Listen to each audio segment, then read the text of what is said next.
She had $100 million in the bank and nowhere to sleep that night. He had nothing but a spare room and a conscience he couldn't quiet. One summer evening in Columbus, Ohio, a single father made a decision that would change both of their lives forever. Not because it was smart, not because it was safe, but because walking away from a woman standing alone in the dark beside everything she owned felt like something he simply could not do. What happened next? Neither of them ever saw coming.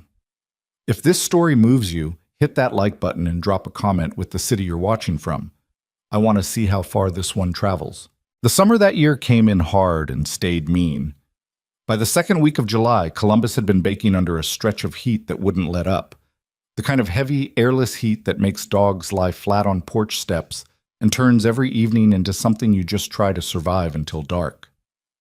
The maple trees along Birchwood Lane stood still and dusty. Nobody moved faster than they had to. Kids who should have been out on bikes sat inside with fans aimed at their faces. Even the cicadas sounded exhausted. Logan Reed got home from the shop at 6:47, the same way he got home most days, a little later than he meant to, carrying a bag of groceries in one arm and the particular kind of tired that settles into your hands and shoulders after 8 hours of crawling under other people's cars. He was 32, though on most evenings he felt closer to 40. He had a narrow face with a jaw that needed shaving more than he got around to it, and his knuckles were the kind that never fully cleaned up no matter how long he scrubbed. There was motor oil somewhere under the nail of his right thumb that had been there since Tuesday. He turned the key in the lock of the small Cape Cod on Birchwood Lane and pushed the door open with his shoulder. "Emma?" "Kitchen," came the voice from down the hall. Emma was 7. She was sitting at the kitchen table with her shoes still on and a coloring book open in front of her. Though she wasn't coloring, she was watching something on the small tablet propped against the napkin holder, some cartoon about a dog who solved mysteries. She'd gotten it into her head about 4 months ago that she was going to be a detective when she grew up, and Logan had learned not to argue with her about it. "How was Mrs. Patterson's?" "Fine." She didn't look up. "Did you eat?" "She gave me a sandwich." "A whole one?" Emma made a face that meant kind of. Logan set the groceries down on the counter and started putting things away. He'd picked up pasta, a jar of sauce, the specific brand of apple juice she would actually drink. The kitchen was small, but he kept it clean. That mattered to him. The whole house was like that. Not much to look at, but nothing was broken, nothing was dirty, nothing was left to pile up. He'd learned early that when everything else felt uncertain, at least the dishes could be done. "There's a new neighbor," Emma said. "I know." Logan had noticed the moving truck a few weeks back. The house next door had been sitting empty since the Garcias left in the spring, and he'd seen a woman coming and going a few times, usually in a car he couldn't identify from a distance, but that looked expensive. He hadn't thought much about it. People in that neighborhood tended to keep to themselves. "She has really good hair," Emma said. Logan almost smiled. "That's an important quality in a neighbor." "It is," Emma said seriously, and went back to her dog detective. He boiled water. He cooked the pasta and heated the sauce and made 2 plates, and they ate at the kitchen table the way they always did, Emma chattering between bites about something that had happened at Mrs. Patterson's involving a squirrel in a window screen, Logan listening and asking the occasional question. This was the part of the day he protected the most. This half hour, the two of them at the table, no phone, no television, just her voice filling up the space. He'd been doing it since she was 3. He wasn't going to stop. After dinner, he washed the dishes and Emma brushed her teeth with approximately the level of effort you'd expect from a 7-year-old. And by 8:30, she was in bed with a chapter book about horses she wasn't actually that interested in, but felt she should be. Logan sat on the back porch with a glass of water and let the evening settle over him. The heat hadn't broken. It had just gotten quieter. The sky was that particular purple-gray of summer nights in the Midwest, and somewhere down the block somebody was running a lawnmower, which seemed insane at this hour but wasn't his business. He was thinking about the transmission job he had to finish in the morning and whether he could get Tommy to come in early, and he was maybe starting to drift a little, the way you do when your body is tired enough to pull you towards sleep even sitting up, when he heard the voice from the front of the house. Not a scream. Not exactly. But loud enough, sharp enough. The kind of voice that cuts through the evening air and makes the back of your neck pay attention before your brain has a chance to catch up. He stood up. He walked through the house to the front porch and opened the door. And what he saw took him a moment to fully understand. Next door, the property right next to his, there was a man on the front steps. He was somewhere in his 50s, thick across the shoulders, wearing a short-sleeved dress shirt that looked like it was winning a battle against his stomach. He had his arms crossed and his jaw set in the way of someone who has decided something and wants everyone around him to know that the deciding is over. Beside him stood a woman Logan had seen briefly but never spoken to. She was tall, with dark hair pulled back, wearing a linen blazer over a silk top despite the heat, and she was holding a folder of papers in one hand and her phone in the other. Her posture was straight, her voice was controlled, but something in her face was working hard to stay that way. And on the lawn, scattered across the grass, some of it already spilling onto the sidewalk, were her things. Not all of them, but enough. A suitcase on its side, 2 large tote bags, a laptop bag, a garment bag draped over the porch railing that had apparently been thrown and missed, a few smaller items Logan couldn't identify in the low light. The man, the landlord, he understood almost immediately. Something about the ownership and the way the guy stood, like the property was his argument just by existing, was talking in a low, deliberate voice, and Logan was just close enough to catch pieces of it. Lease clearly states that I have the right to adjust the rate with 30 days' notice, and that notice was given in writing, so I suggest you take your things, and that's not what the law says. Her voice was measured, careful, but there was something underneath it. Not quite anger, not quite fear, but something between the two that was burning clean and cold. An increase of that amount on a short-term furnished lease requires, "Lady, I don't need a lecture from you about—" "I'm not lecturing you." She cut him off cleanly. "I'm telling you that what you're doing is illegal. I've already spoken to an attorney." The man's expression didn't change. "You can talk to whoever you want. You're not getting back in that door tonight." Logan stood on his porch and watched this for about 10 seconds. He was not by nature the kind of man who got involved in other people's business. He'd grown up watching what happened when people stuck their noses in, the way things escalated, the way that stuff cost you. He had a daughter inside. He had a job to be at tomorrow. He had no idea who this woman was or what the full situation was between her and this man, and there was a reasonable case to be made for going back inside, closing the door, and letting it sort itself out. He thought about all of that. Then he thought about what it looked like. A woman standing on a lawn in the summer dark, her things scattered around her, a man blocking a door that she had presumably every right to walk through, and something in him that didn't have a name just wouldn't agree. He stepped off his porch and walked across the strip of grass between the two properties. The landlord saw him first. His eyes flicked over with the wariness of someone who expects interference and has already decided how they feel about it. "Can I help you?" "I don't know," Logan said. He looked at the woman. "You okay?" She turned to look at him, and for a moment she seemed to be doing the same kind of calculation he'd been doing on his porch, sizing him up, deciding what category he fell into. She had dark eyes, sharp, and whatever she was feeling, she was keeping most of it back somewhere he couldn't see. "I'm fine," she said. Then, like she was being honest against her better instincts, "He's locked me out. I've been renting this property for 3 weeks. I paid first, last, and security. He decided this week he wants to double the monthly rate. I'm exercising my rights as a property owner," the man said, not to Logan, to the air in front of him, like he was used to speaking to audiences. "In Ohio," Logan said, "you can't increase the rate on an occupied tenancy without proper written notice, and you can't lock someone out for refusing to pay an unlawful increase." He wasn't a lawyer. He knew this because a buddy of his had gone through almost exactly this situation 2 years ago, and Logan had spent 3 evenings on the phone with him going through tenant rights websites. That's called illegal lockout. The landlord looked at him for the first time like he was actually there. "And who are you?" "Her neighbor," Logan said. It was a simple sentence. He hadn't planned it, but something about the way it came out made the landlord's jaw tighten slightly.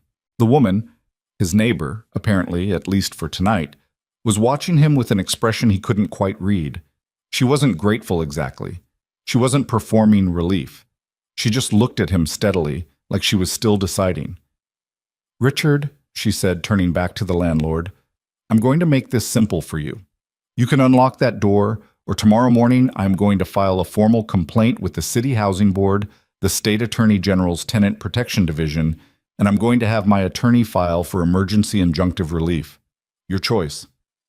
Richard, the name fit him somehow, Logan thought, the way bad landlord names always seem to fit, looked at her for a long moment. He looked at Logan. He looked back at her. You'll hear from my attorney, he said, and went inside and locked the door. The sound of the deadbolt clicking over was very loud in the quiet evening. The woman stood on the lawn for a moment with her folder of papers and her phone and all her things scattered around her. She looked at the closed door. She looked at her belongings on the grass. She looked at Logan. Well, she said. Yeah, he said. She pressed her lips together. She wasn't going to fall apart. That was clear from the set of her jaw, the way she was already internally reorganizing, calculating next steps. But she was also, he could see, running through a very short list of options and not finding one she liked. I have a spare room, Logan said. She looked at him. You don't know me. I know you're standing in a front yard at 9 o'clock with everything you own and a landlord who just locked you out illegally. He shrugged one shoulder. I don't know what else I need to know to offer you a room for the night. I could be anyone. You could, he agreed. You also seem like someone who just handled that better than most people would have. Something moved across her face that wasn't quite a smile, but was adjacent to one. She looked at the house next door, the locked door, and then at the modest Cape Cod beside it with the porch light on. One night, she said. I can make other arrangements tomorrow. Okay, he said. I'll help you with your things. Her name, she told him as they carried her bags across the grass, was Victoria Sinclair. She said it the way people say their name when they're used to the name meaning something to other people, and they're waiting to see if it means something to this one. It didn't mean anything to Logan.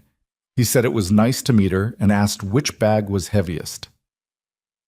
The spare room was at the back of the house, across from the bathroom with the slightly temperamental hot water handle.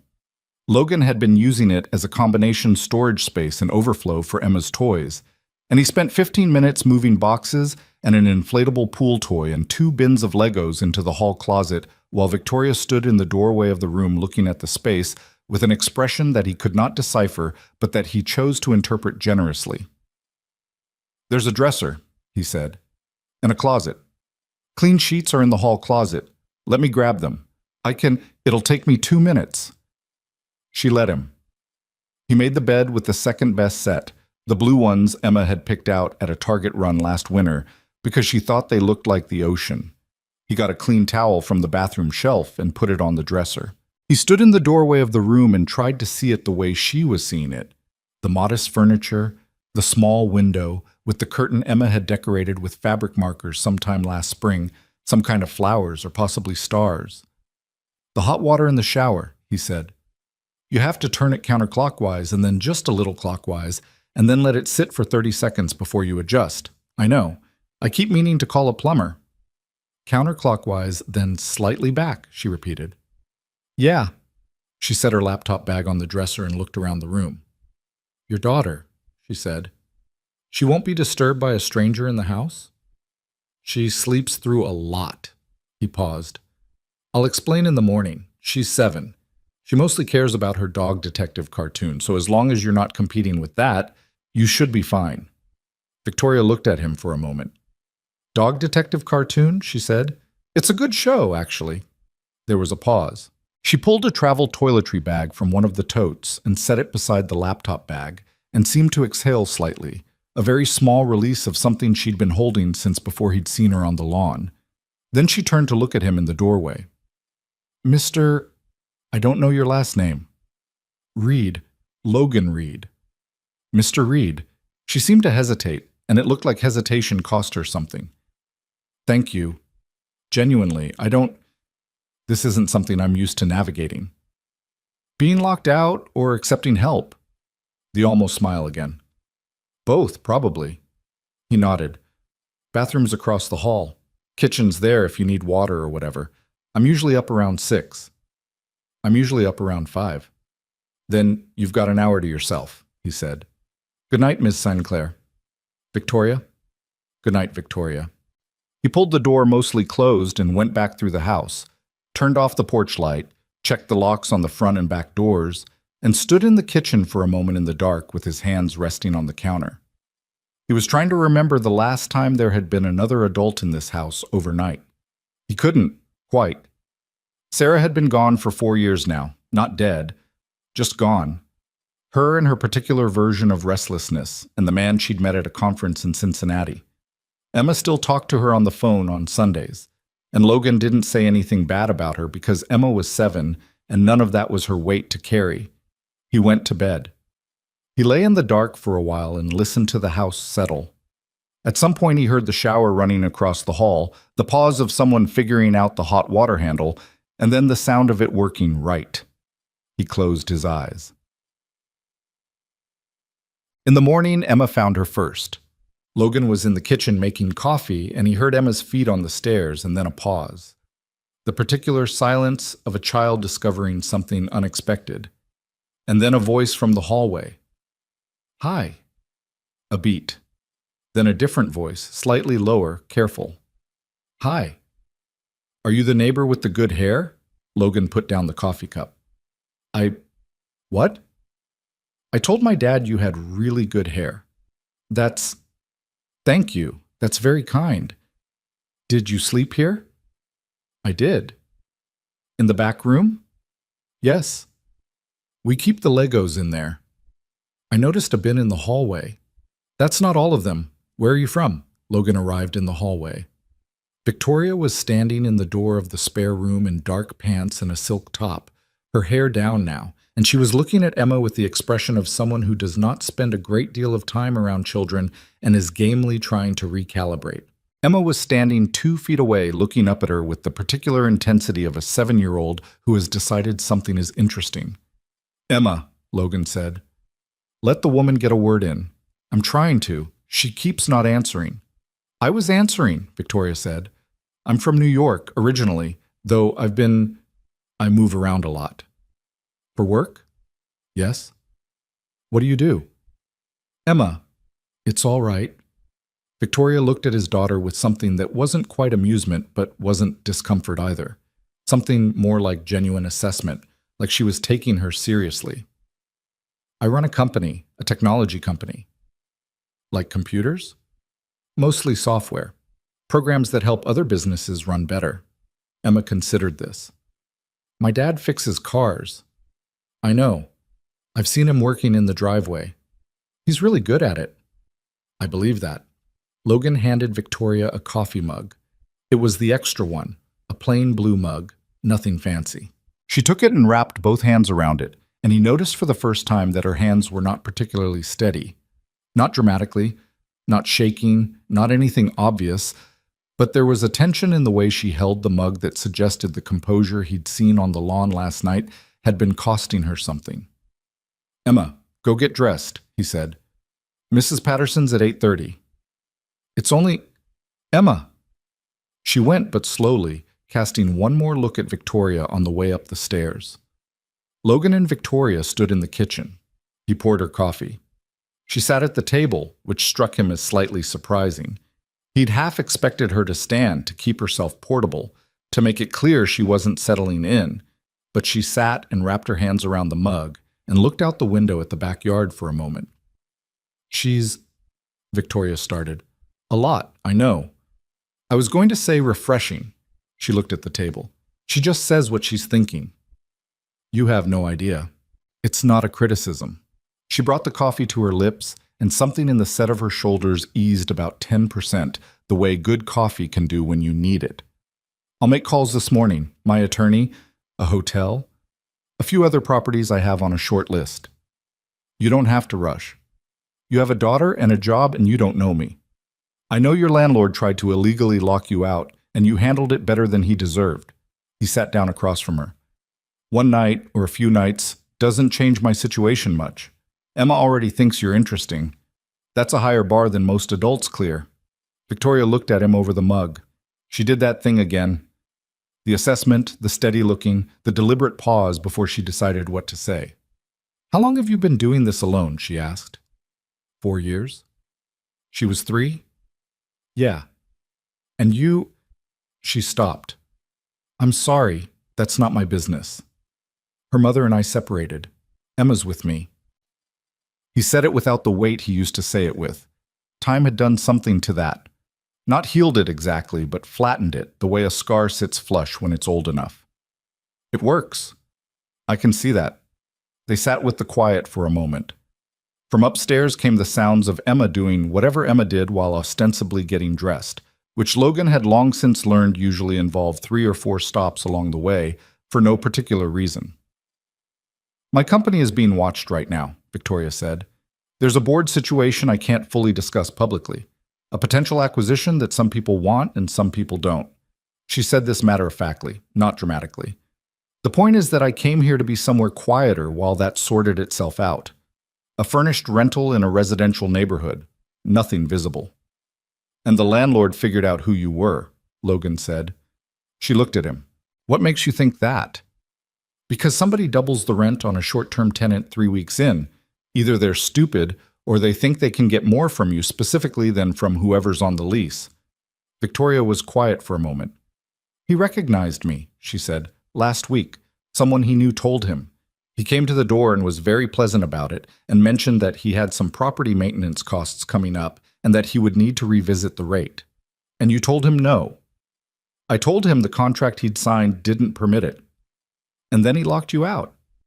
And threw my garment bag in the general direction of the porch railing, yes. Logan shook his head slowly, not in disbelief, just at the particular kind of person Richard Holloway was, a type he'd encountered before in different forms. The kind of man who saw leverage and didn't think twice about using it on someone, never imagined they might push back. Your garment bag is okay, he said. I hung it on the hook in the room. Something crossed her face that he couldn't quite name. You did? Last night, after you went to sleep. She looked at him for just a moment too long, and then she looked at her coffee. Upstairs, Emma called down, Dad, I can't find my other shoe, with the particular energy of someone who has been looking for approximately 15 seconds. Logan stood. Coming? He called back, and headed for the stairs.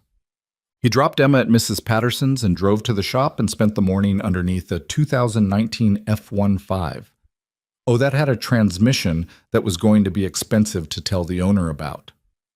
Tommy, his one employee, was working on a brake job in the bay next door, and the radio was on the classic rock station that they both tolerated without loving. It was a normal morning. His hands did the work they knew how to do, and his mind sat quietly most of the time the way it did when he was under a car. He thought about her once, around 10:30, just for a moment. The way she'd held the coffee mug. The tension in her hands that she didn't know he'd noticed. He pushed it to the side and went back to the transmission. She was still there when he got home that evening. Not conspicuously. She wasn't planted in the living room or making herself comfortable in his space. She'd been in the back room working all day, he could tell. Laptop open on the dresser, several calls that he heard murmurs of through the door, professional and precise. But she was there, and when he came in through the back door with Emma trailing behind him, arguing with herself about whether dogs or horses were better at mysteries, Victoria appeared in the kitchen doorway with her jacket off and her sleeves rolled up and said, I made pasta. Logan and Emma both stopped. You cooked? Emma said.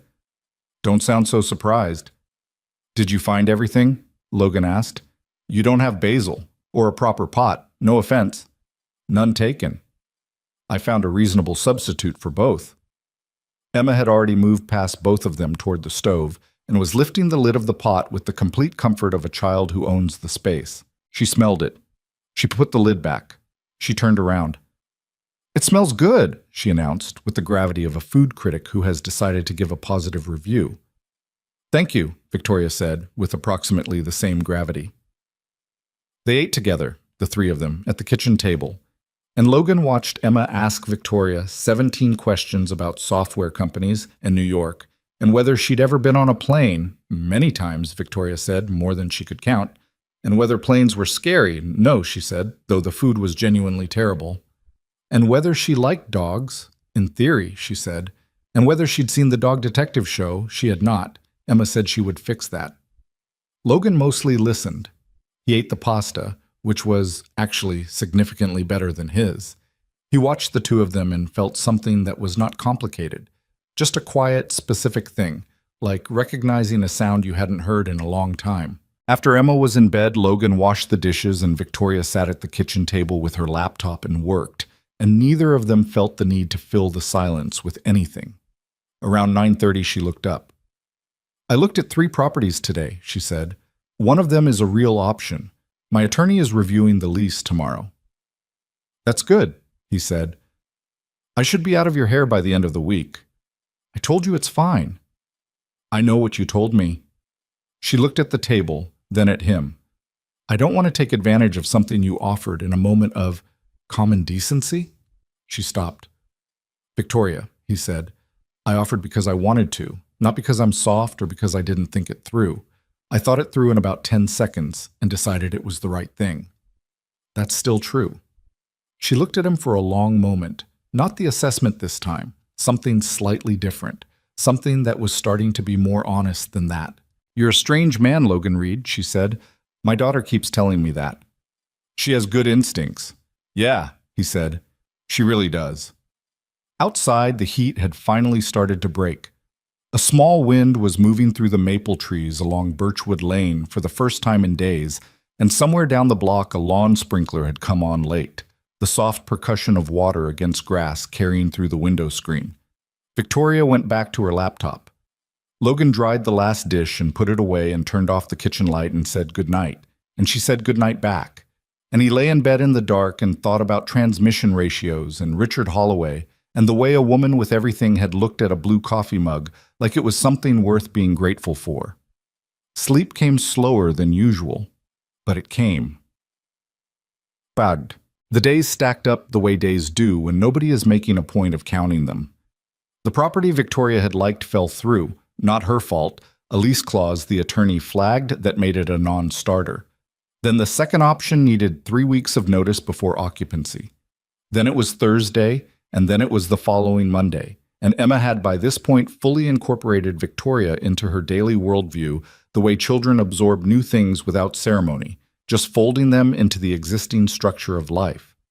Victoria did homework with Emma on Tuesday evening because Logan was stuck late at the shop with a job that ran over.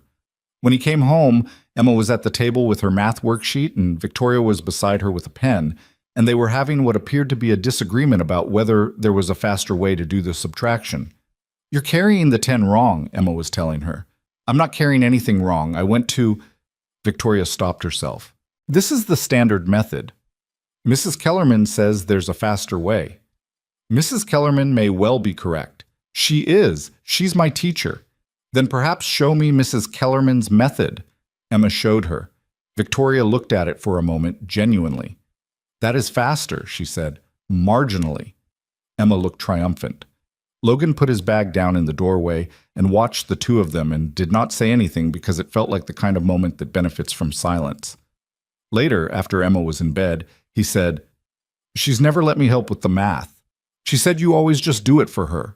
That is fair." Victoria was at the kitchen table again, laptop, the quiet industry of someone for whom working late is a habit so old it's become invisible. She looked tired in a way she was trying not to show. Not the physical kind of tired, but the kind that lives somewhere behind the eyes when there's too much happening at once that you can't talk about to most people. "Board meeting was today," she said. Not like she was sharing, more like the information was coming out because it had been pressing on her all day and she needed somewhere to put it. "How'd it go?" "Fine," she paused. "Not fine. There are 2 board members pushing for a partial sale of the mobile infrastructure division. It's not a terrible idea on paper, but the timeline they want it done in 90 days, which means they want a buyer they've already been talking to, and they want it done before the 4th quarter numbers come in, which means they don't want those numbers to be part of the valuation." Logan sat down across from her. He didn't know a lot about corporate structure or board dynamics or valuations, but he knew the shape of what she was describing. People in positions of influence trying to make a deal happen before information that would complicate the deal became visible. He'd seen the same basic thing done with cars, with houses, with almost everything people bought and sold. "What do you want to do about it?" he asked. She looked at him like she was slightly surprised to be asked that, and he thought that said something. "I want to buy myself time," she said. "I want the Q4 numbers in before anyone looks at a sale price. 2 months, maybe. Enough to either make the case that the division is worth more than they're valuing it, or she stopped. Or decide it isn't. Can you do that? I'm trying to figure out how. He nodded. Outside the kitchen window, the sprinkler on the neighbor's yard 2 doors down had come on again, same timing as every night. He'd started to think of it as a clock. What I know about corporate board politics, he said. You could fit in a coffee cup. She almost smiled. It wasn't quite there yet, but it was close. You did better than you think with that landlord. That was just knowing which laws existed. A lot of things are just knowing which laws exist. She looked at the laptop screen. Or which rules, or which numbers. She closed the laptop. It seemed to cost her something to stop working, like setting down something heavy that you're not sure you'll be able to pick back up. How was the shop? The question caught him slightly off guard. Not because it wasn't a normal question, but because she asked it like she was genuinely interested in the answer, like she was settling in for it rather than waiting for it to be over. Long, he said. Engine job that was supposed to be an afternoon. Found out halfway through someone had patched something they should have replaced about 3 years ago. Had to call the owner and have a conversation about real costs versus quick fixes. How'd they take it? About how you'd expect. Argued for 20 minutes, then agreed. He leaned back. People always argue first, then they agree. I've stopped taking the arguing personally. That's useful in board meetings, actually. I imagine it's useful in most places. She looked at him across the table in the kitchen that was not hers, in the house she was supposed to have left by now, in the quiet that had become less strange each night. And she said, You're doing this on purpose, aren't you? Doing what? Making it easier for me to be here. She said it without accusation, just as an observation. The coffee. Checking if I need anything, not asking questions when you can see I'm not ready to answer them. He thought about it for a moment. I'm just being normal. Nobody's just being normal. People either want something or they're afraid of something. Usually both. She paused. What are you afraid of? Logan looked at her. The question landed differently than it might have from anyone else. Not because it was strange, but because she meant it, and she was watching him the way she watched everything, completely. Same things I've always been afraid of, he said. Not doing right by Emma. Making a bad call on something that matters. He looked at the table. Turning around one day and realizing I spent so much time just keeping things steady that I forgot to actually live inside them. Victoria was quiet for a moment. That last one, she said. Yeah. Me too. She said it very quietly. The kitchen held that for a little while. Get some sleep, Logan said eventually, standing up. The Q4 numbers will still be there tomorrow. They never really leave, she said. No, he said, but the problems look different after 6 hours. Do they? Mostly, they just look smaller. Sometimes that's enough. She looked at him, really looked at him, the way she did when she was calculating something and had stopped pretending she wasn't, and said, Good night, Logan. Good night, Victoria. He went to bed and lay in the dark and thought about what she'd said, making it easier for me to be here. He turned it over a few times, looking at it. He wasn't sure what to do with it. He wasn't sure he needed to do anything with it at all. Down the hall, through the thin walls of the small Cape Cod on Birchwood Lane, he heard her moving quietly in the back room. The creak of the dresser drawer, the brief sound of water from the bathroom, then nothing. The house settled into night. Outside, the maple trees were finally, after all this time, beginning to move. The second week started the same way the first one had ended, with the quiet of a house that had adjusted, without anyone making a decision about it, to containing one more person than it was built for. Victoria had found an apartment, a proper one, on the 14th floor of a building downtown with a doorman and a lobby that didn't have crayon marks on the wall at knee height. Her attorney had cleared the lease. The move-in date was set for the following Saturday, 9 days away. She'd mentioned it at dinner on Wednesday with the tone of someone closing a business item, and Emma had said, "Oh," in a voice that was small and trying not to be, and Logan had said, "That's good," and meant it, or tried to. In the meantime, the days had their own rhythm now. Victoria was up before anyone else. Logan would come downstairs at 6 and find the coffee already made. Not just started, but timed to be ready, which meant she had figured out the machine on her own without asking. The first morning she'd done it, he'd stood at the counter for a moment looking at the full pot and felt something he couldn't cleanly identify. Gratitude, maybe. Or something slightly more complicated than gratitude. She worked mornings from the back room with the door open, laptop and 2 phones, the murmur of calls he didn't listen to. Sometimes he caught a sentence or two on his way through the hall. She spoke differently on calls. Not colder exactly, but more compressed, like she was taking up exactly as much space as the conversation required and no more. He recognized it as the professional version of what everyone did, himself included. You had a voice for customers, and a voice for your daughter, and a voice for nobody in particular, and the differences between them were instructive if you paid attention. He paid attention. Emma had, by the second week, fully annexed Victoria into the fabric of her daily life, in the way that children do when they've decided someone is theirs. Not dramatically, just incrementally, the way water finds a way through. She'd started sitting beside her at the table instead of across from her. She'd started explaining things to Victoria that didn't require explanation, the way she explained things to Logan, because explaining was how Emma processed. She'd explained the plot of the Dog Detective show in its entirety across 3 separate dinners, and Victoria had listened with what Logan could only describe as genuine attention, asking follow-up questions that Emma took as serious intellectual engagement. She knows the episode order, Emma reported to Logan on a Thursday morning, referring to Victoria like she was a person who had passed some unannounced evaluation. She got confused about which one came first, but I told her, and she got it right after that. Very impressive, Logan said. I'm going to test her later. Let the woman work, Em. Emma looked at him with the patient expression of someone who has determined that the adult in the room is missing the obvious. She likes it, she said. When someone explains things to her, you can tell. Logan thought about that on the drive to the shop. Emma was right. He'd noticed it too.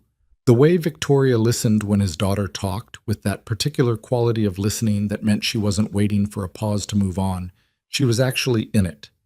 He'd wondered more than once whether it was because Emma's world was genuinely different from everything Victoria dealt with the rest of the time, and simple problems about dog detectives and math worksheets and which shoe went on which foot were a kind of relief he couldn't offer her himself. The call came on a Friday afternoon. Logan was at the shop halfway through an oil change when his phone buzzed and the screen said Victoria. He'd added her number without thinking about it sometime around day 3, because she'd been waiting to hear about the property falling through, and he'd said he'd let her know if he saw anything happen next door. That was the reason he'd given himself at the time. He wiped his hands on a rag and picked up. Hey, are you free? Her voice was level, but something was off. Not off enough that someone who didn't know her would hear it, but he'd learned the difference in 2 weeks between Victoria Sinclair's regular controlled voice and her controlled voice with pressure behind it. I've got about 40 minutes before the next job. What happened? A pause. Holloway's attorney sent a letter this morning. What kind of letter? He's filing a civil suit, alleged property damage, breach of lease agreement, defamation. She said it with the same tone she might use to read a grocery list, but he could hear the effort underneath it. The defamation piece is interesting. He's claiming that I told other tenants in his properties that he was running an illegal rental operation. Did you? I told one woman, a tenant I met through my own attorney during the complaint process, that she might want to document any lease irregularities she'd experienced and that there might be others in a similar situation. She paused. That's not defamation. That's conversation. No, it's not defamation, he agreed. It's also probably exactly what he's afraid of. She was quiet for a moment. He heard what might have been a window, the ambient sound of a room with air in it. He wants this to go away. The suit is a pressure play. Cost, time, public attention. He's hoping I settle. Are you going to? No. No hesitation. Then what do you need? Another pause. This one longer. Like she'd gotten to the question she actually called about and was now deciding how to ask it. The night he locked me out, she said, you were on your porch. You saw what happened. I did. My attorney asked if there were any witnesses. I told her I needed to ask someone first. She stopped. I wasn't going to assume. Logan leaned against the side of the car and looked at the ceiling of the shop, the industrial fluorescent lights, the water stain in the corner he kept meaning to report to the landlord of the building, Tommy's music coming from the other bay. Simple, specific life. What does the attorney need from me? He said. A statement, initially. Maybe testimony if it goes further. Okay. It could get complicated. Holloway's attorney is Victoria. She stopped. I said okay, he said. Tell me where and when. The pause that followed had a different quality from the others. Like she'd been ready to make a case and hadn't needed to, and now had to adjust. I'll send you her information, she said. Her name is Dana Marsh. Got it? Logan, she started and stopped. I don't want you to feel like you're being pulled into... I was already there, he said. I was already a witness. All I'm doing is saying so. He could hear her breathing, just barely. Thank you, she said. The same way she'd said it the first night, in the spare room doorway. Like it cost her something, and like she'd decided it was worth the cost. I'll be home around 6, he said. Emma has a thing at school at 7. Some kind of art presentation. You should come if you want. He heard something that might have been a quiet exhale. What kind of art? She's been making a papier-mâché horse for 3 weeks. I've been hearing about it daily. She claims it's her best work to date. High bar for a 7-year-old. She doesn't acknowledge the bar. She just clears it or she doesn't. He paused. 7 o'clock, Lakeview Elementary, the gym. I'll think about it, she said. She was there at 6:50. Champo. Emma's papier-mâché horse was, objectively, lumpy. One of its legs was significantly shorter than the others, and it listed to the left in a way that suggested structural compromise. Its face was painted with a confidence that slightly exceeded the technical execution. Logan stood in front of it in the Lakeview Elementary gym with a paper cup of apple juice from the refreshments table and looked at it with the careful expression of a man who is not going to say a negative word about this horse. It's very expressive, Victoria said beside him. It really is. The leg situation gives it character. That's exactly the word I was looking for. Emma was across the gym talking to her friend Maya and occasionally glancing over to check whether the adults were giving the horse the appropriate level of attention. Victoria had arrived in a dark coat over casual clothes, no briefcase, no phones in hand, which Logan noted because he'd never seen her without at least one phone accessible. She'd looked slightly awkward walking into the elementary school gym. Not uncomfortable, just aware of being somewhere she didn't naturally inhabit. But Emma had spotted her immediately from across the room, and the expression on Emma's face had been uncomplicated and complete. You came, Emma had said, like she was confirming a fact she'd hoped for. I came, Victoria had said. Like that was the end of it. Now they stood in front of the horse. The lawsuit, Logan said quietly, so nobody nearby would hear. We don't have to... I know, I want to. He looked at the horse. What do you know about Holloway's other properties? Victoria was quiet for a moment, following his lead on the volume. My attorney has been doing some digging. He owns 11 rental properties in Franklin County. Various sizes. The complaint I filed triggered a housing board inquiry, which he's also fighting. She paused. There are patterns. Tenants who moved out within the first 60 days of a lease. Tenants who paid move-in costs that weren't disclosed up front. One property had a habitability issue, heating system, that he failed to address for 4 months during last winter. Logan thought about the woman she'd mentioned, the one tenant she'd spoken to. How many people would be willing to talk? Dana thinks 2, maybe 3, with enough time. There's one woman, a former tenant from about 18 months ago, who kept records. Emails, lease amendments, photos. She's been waiting, I think, for someone else to move first. People always wait for someone else to move first, Logan said. You didn't. He looked at the lumpy horse. I just didn't want to walk past something wrong. That's different. Not as different as you think. Emma reappeared at Logan's elbow. Are you talking about the horse? She demanded. We were discussing its structural philosophy, Victoria said. Emma looked satisfied. The leg is supposed to be like that, she said. It's rearing up, like it's brave. Logan looked at it again. He could, now that she said it, See how it might be read that way. The short leg was the front one, and the whole thing was tilted back, which wasn't structural failure so much as artistic intent he hadn't understood. He felt slightly embarrassed. "That's what I thought," he said. Emma narrowed her eyes at him. "No, it isn't." "It isn't," Victoria confirmed. "Okay," he said. "I didn't get it. I get it now." Emma looked pleased at this confession. She explained the horse for another 5 minutes. The color choices, the specific type of papier-mâché paste she'd used, why she'd given it a black mane even though the body was brown. And Victoria listened with the full listening that Emma had identified and approved of, asking exactly the right questions at exactly the right moments. Driving home, Emma fell asleep in the back seat before they reached the end of the school block, which was something she did sometimes after events where she'd been the center of attention. Burned through everything she had. Logan glanced in the rearview mirror and she was completely out, her head tilted against the window and her mouth slightly open. Victoria was in the passenger seat. This was new. Usually she drove herself or took a car service. Tonight she'd just gotten in, and Logan hadn't said anything about it. "She's something," Victoria said, keeping her voice low. "Yeah." "Does she know how, does she understand that she's unusual in how she is? I try not to make her feel like a project." He kept his eyes on the road. "She's just her. I mostly try to keep up." Victoria was quiet for a moment. The streetlights moved over the windshield in slow rhythm. "My parents were very focused on outcomes," she said. "School performance, image, what things looked like from the outside. I spent a lot of time performing competence before I actually had any." She paused. "Emma performs nothing." "No," he agreed. "She really doesn't. It's harder than it sounds, to just be what you are in front of people." He thought about that. "What changed that for you?" "Building something that failed first, then something that almost failed. By the time anything actually worked, I'd stopped being able to pretend about what it cost." She looked out the window.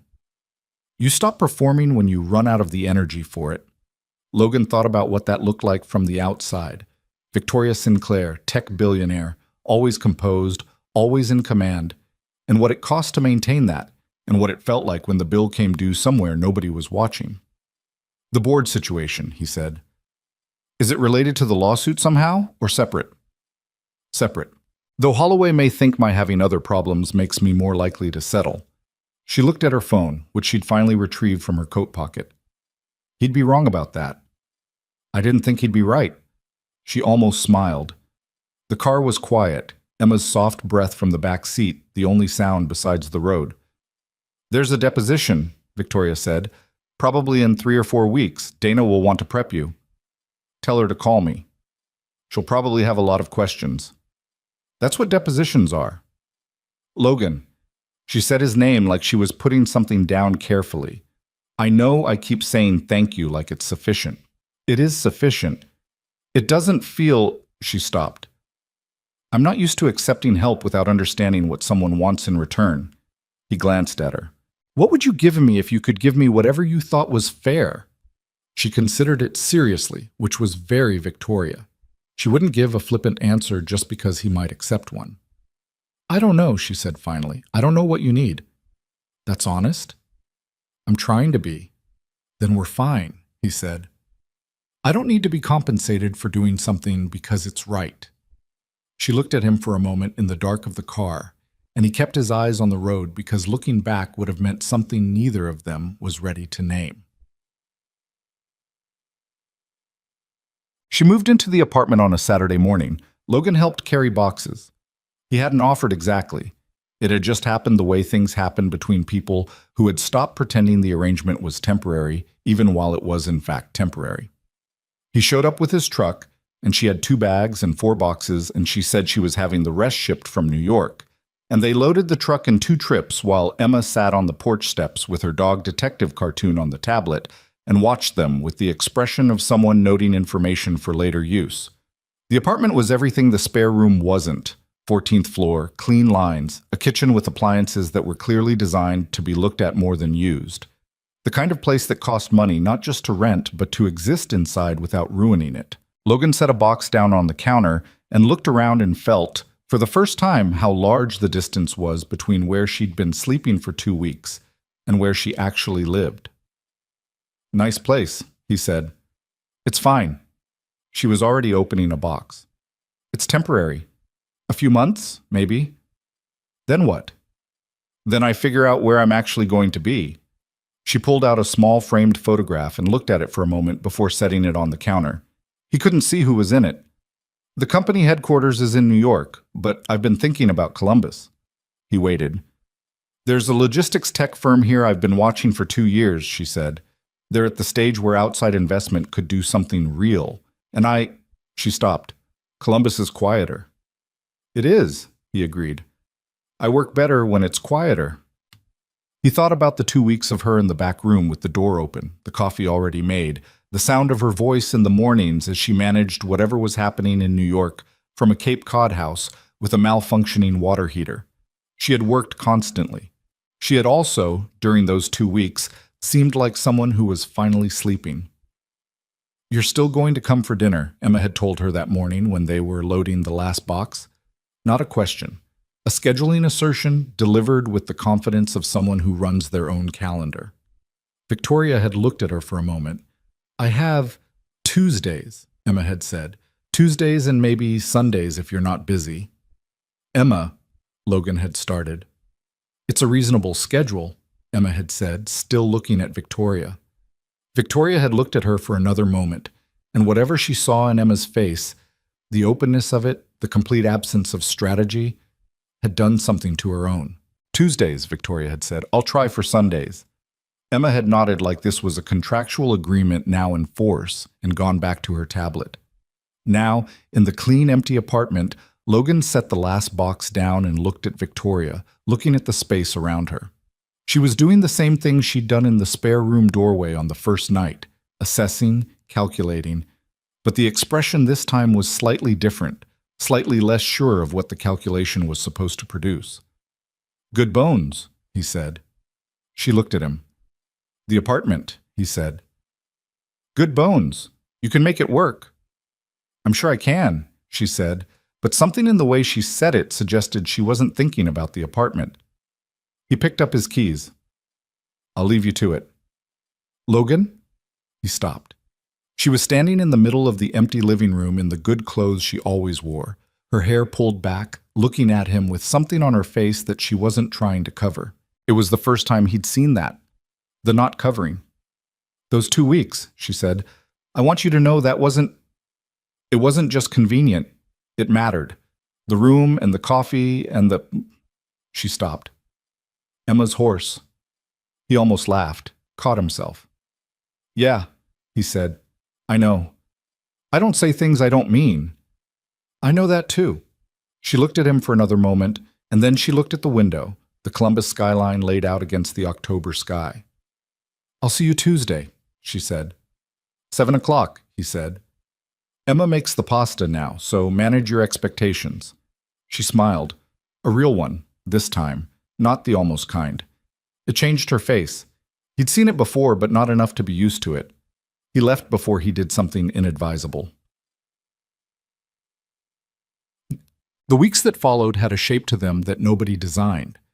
Tuesdays happened. Sundays happened most of the time. Victoria would arrive at 6:30 or 7, usually with something. Not always dinner. Sometimes a book Emma had mentioned in passing. Once a very specific brand of apple juice because she'd noticed it was the one Emma would actually drink, and the store near her apartment carried it. She didn't make a production of these things. She just brought them and put them on the counter and moved on. And Logan noticed every single one and didn't say more than was necessary about any of them. He drove by the house next door sometimes. He couldn't help it. It was next door. It wasn't something you avoided. The new tenant hadn't moved in yet. The lawn was tidy. The windows were dark. Richard Holloway had filed his suit and gone quiet, which Logan knew from Dana Marsh's office, where he'd sat for an hour and a half on a Tuesday afternoon and given a recorded statement about what he'd seen. He'd described it plainly. The man on the steps, the locked door, the belongings on the lawn. He'd described it the way he'd actually seen it, without embellishment, because the plain version was damning enough. Dana had thanked him afterward and said he was a good witness, which meant he hadn't tried to make it a performance. What he didn't tell Dana, what he hadn't told anyone, was the other thing he'd seen that night, the thing that had made him step off his porch when someone with better sense might not have. He'd seen a woman standing in a front yard in the summer dark, alone, in the middle of everything being turned upside down, and she had been completely straight-backed and composed and furiously controlled, and under all of that control just barely visible if you were looking from the right angle in the right light, she had been frightened. Not of the landlord, not of the situation. Frightened the way people get frightened when something that is already broken gets one more crack, when you are already managing a particular kind of aloneness, and then the one wall holding it together shifts. He'd recognized it because he'd stood in his own version of that spot once. Different circumstances, same posture, straight back, quiet face, and a very specific kind of scared underneath. He didn't know what to do with that. He was reasonably sure he didn't need to do anything, but it sat in him, settled the way things settle when they land on something that was waiting for them. On a Sunday in late October, they were in his kitchen, Emma doing something with a cardboard box and tape that had been described to Logan as a detective headquarters and to Victoria as an operational center, two different framings of the same ambition. And Logan was cooking and Victoria was at the table with a document she was annotating in the margins, and it was quiet, not the quiet of two people being careful around each other. The other kind. She looked up at some point and said, "You're humming." He hadn't known he was. "Sorry." "Don't be." She went back to the document. "What is it?" "Old Springsteen song. I don't know why." She was quiet for a moment. Then, "My ex-boyfriend hated Springsteen." It was the first time she'd mentioned him, anyone from before. Logan kept his eyes on what he was cooking. "What kind of person hates Springsteen?" "A particular kind," she said. "The kind who thinks liking certain things makes you a certain kind of person, and he'd already decided what kind of person he was." "That sounds exhausting." It was. She turned a page. "He also couldn't stand that I worked more than he did, which I understood on some level, but he never wanted to say that was the problem, so the problem was always other things." She paused. "He was very good at making me feel like the problem was my judgment." Logan turned the heat down on the stove. He didn't turn around. "Was it?" "Sometimes. I made mistakes in that relationship that I made with my eyes open." She said it without self-pity. "But the thing about someone who's good at making you doubt yourself is that it becomes very hard to tell the difference between their manipulation and your actual errors." She looked at the document. "I spent a long time after that not trusting my own read on people." "Do you trust it now?" She looked up at him across the kitchen. "I'm working on it." Emma appeared from behind the cardboard box to announce that the operational center required additional tape and possibly a snack, and the conversation broke off the way conversations do when a 7-year-old enters the room with a structural crisis.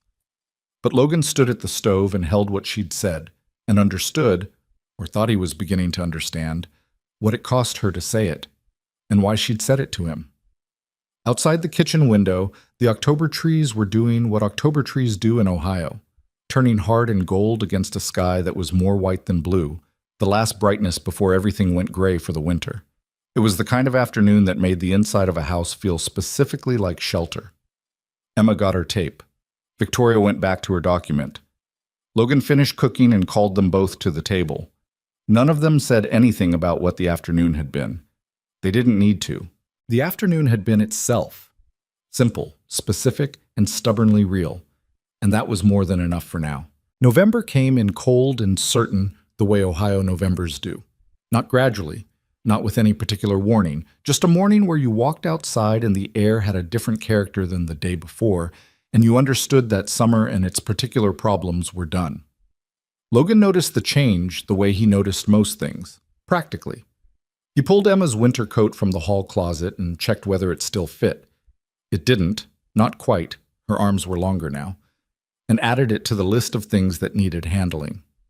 He put the storm windows down on the ground floor and checked the weather stripping on the front door, which had been loose since spring.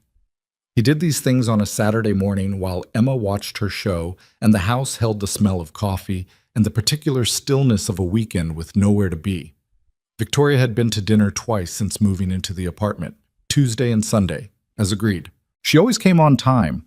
Not early, not late, but precisely when she'd said she would, which Logan had come to understand was a form of respect in her language. She helped without being asked and argued with Emma about television without condescension and left at 9 or 9:30 with a quality of reluctance she never named out loud, but that was visible if you were paying attention. He was paying attention. He just hadn't decided what to do about it yet. The deposition had been scheduled for the second week of November. Logan took a half day from the shop and drove to Dana Marsh's office in a building downtown, where he sat in a conference room with Dana on one side, a court reporter in the corner, and Holloway's attorney, a man named Greer, 50s, practiced smile, the kind of suit that was meant to make you feel underdressed, across the table from him. Greer spent 20 minutes trying to establish that Logan hadn't actually seen what he'd seen. He did it with the patience of someone who had done this many times and understood that the goal wasn't to win the argument, just to create enough ambiguity in the record that a number could be negotiated later. Logan answered each question the same way, plainly, specifically, without adding anything that wasn't asked for. He'd talked to Dana about this. You don't editorialize in a deposition, you answer what's in front of you, and you don't try to win anything in the room. At one point, Greer looked at him over his glasses and said, "Mr. Reed, you had no prior relationship with Miss Sinclair before the night in question, correct?" "Correct." "So your decision to intervene was based on what exactly? A general sense of civic obligation?" "I saw a woman standing on a lawn with her things thrown out while a man blocked the door she had the legal right to walk through," Logan said. "I went over." "As simple as that?" "Yes."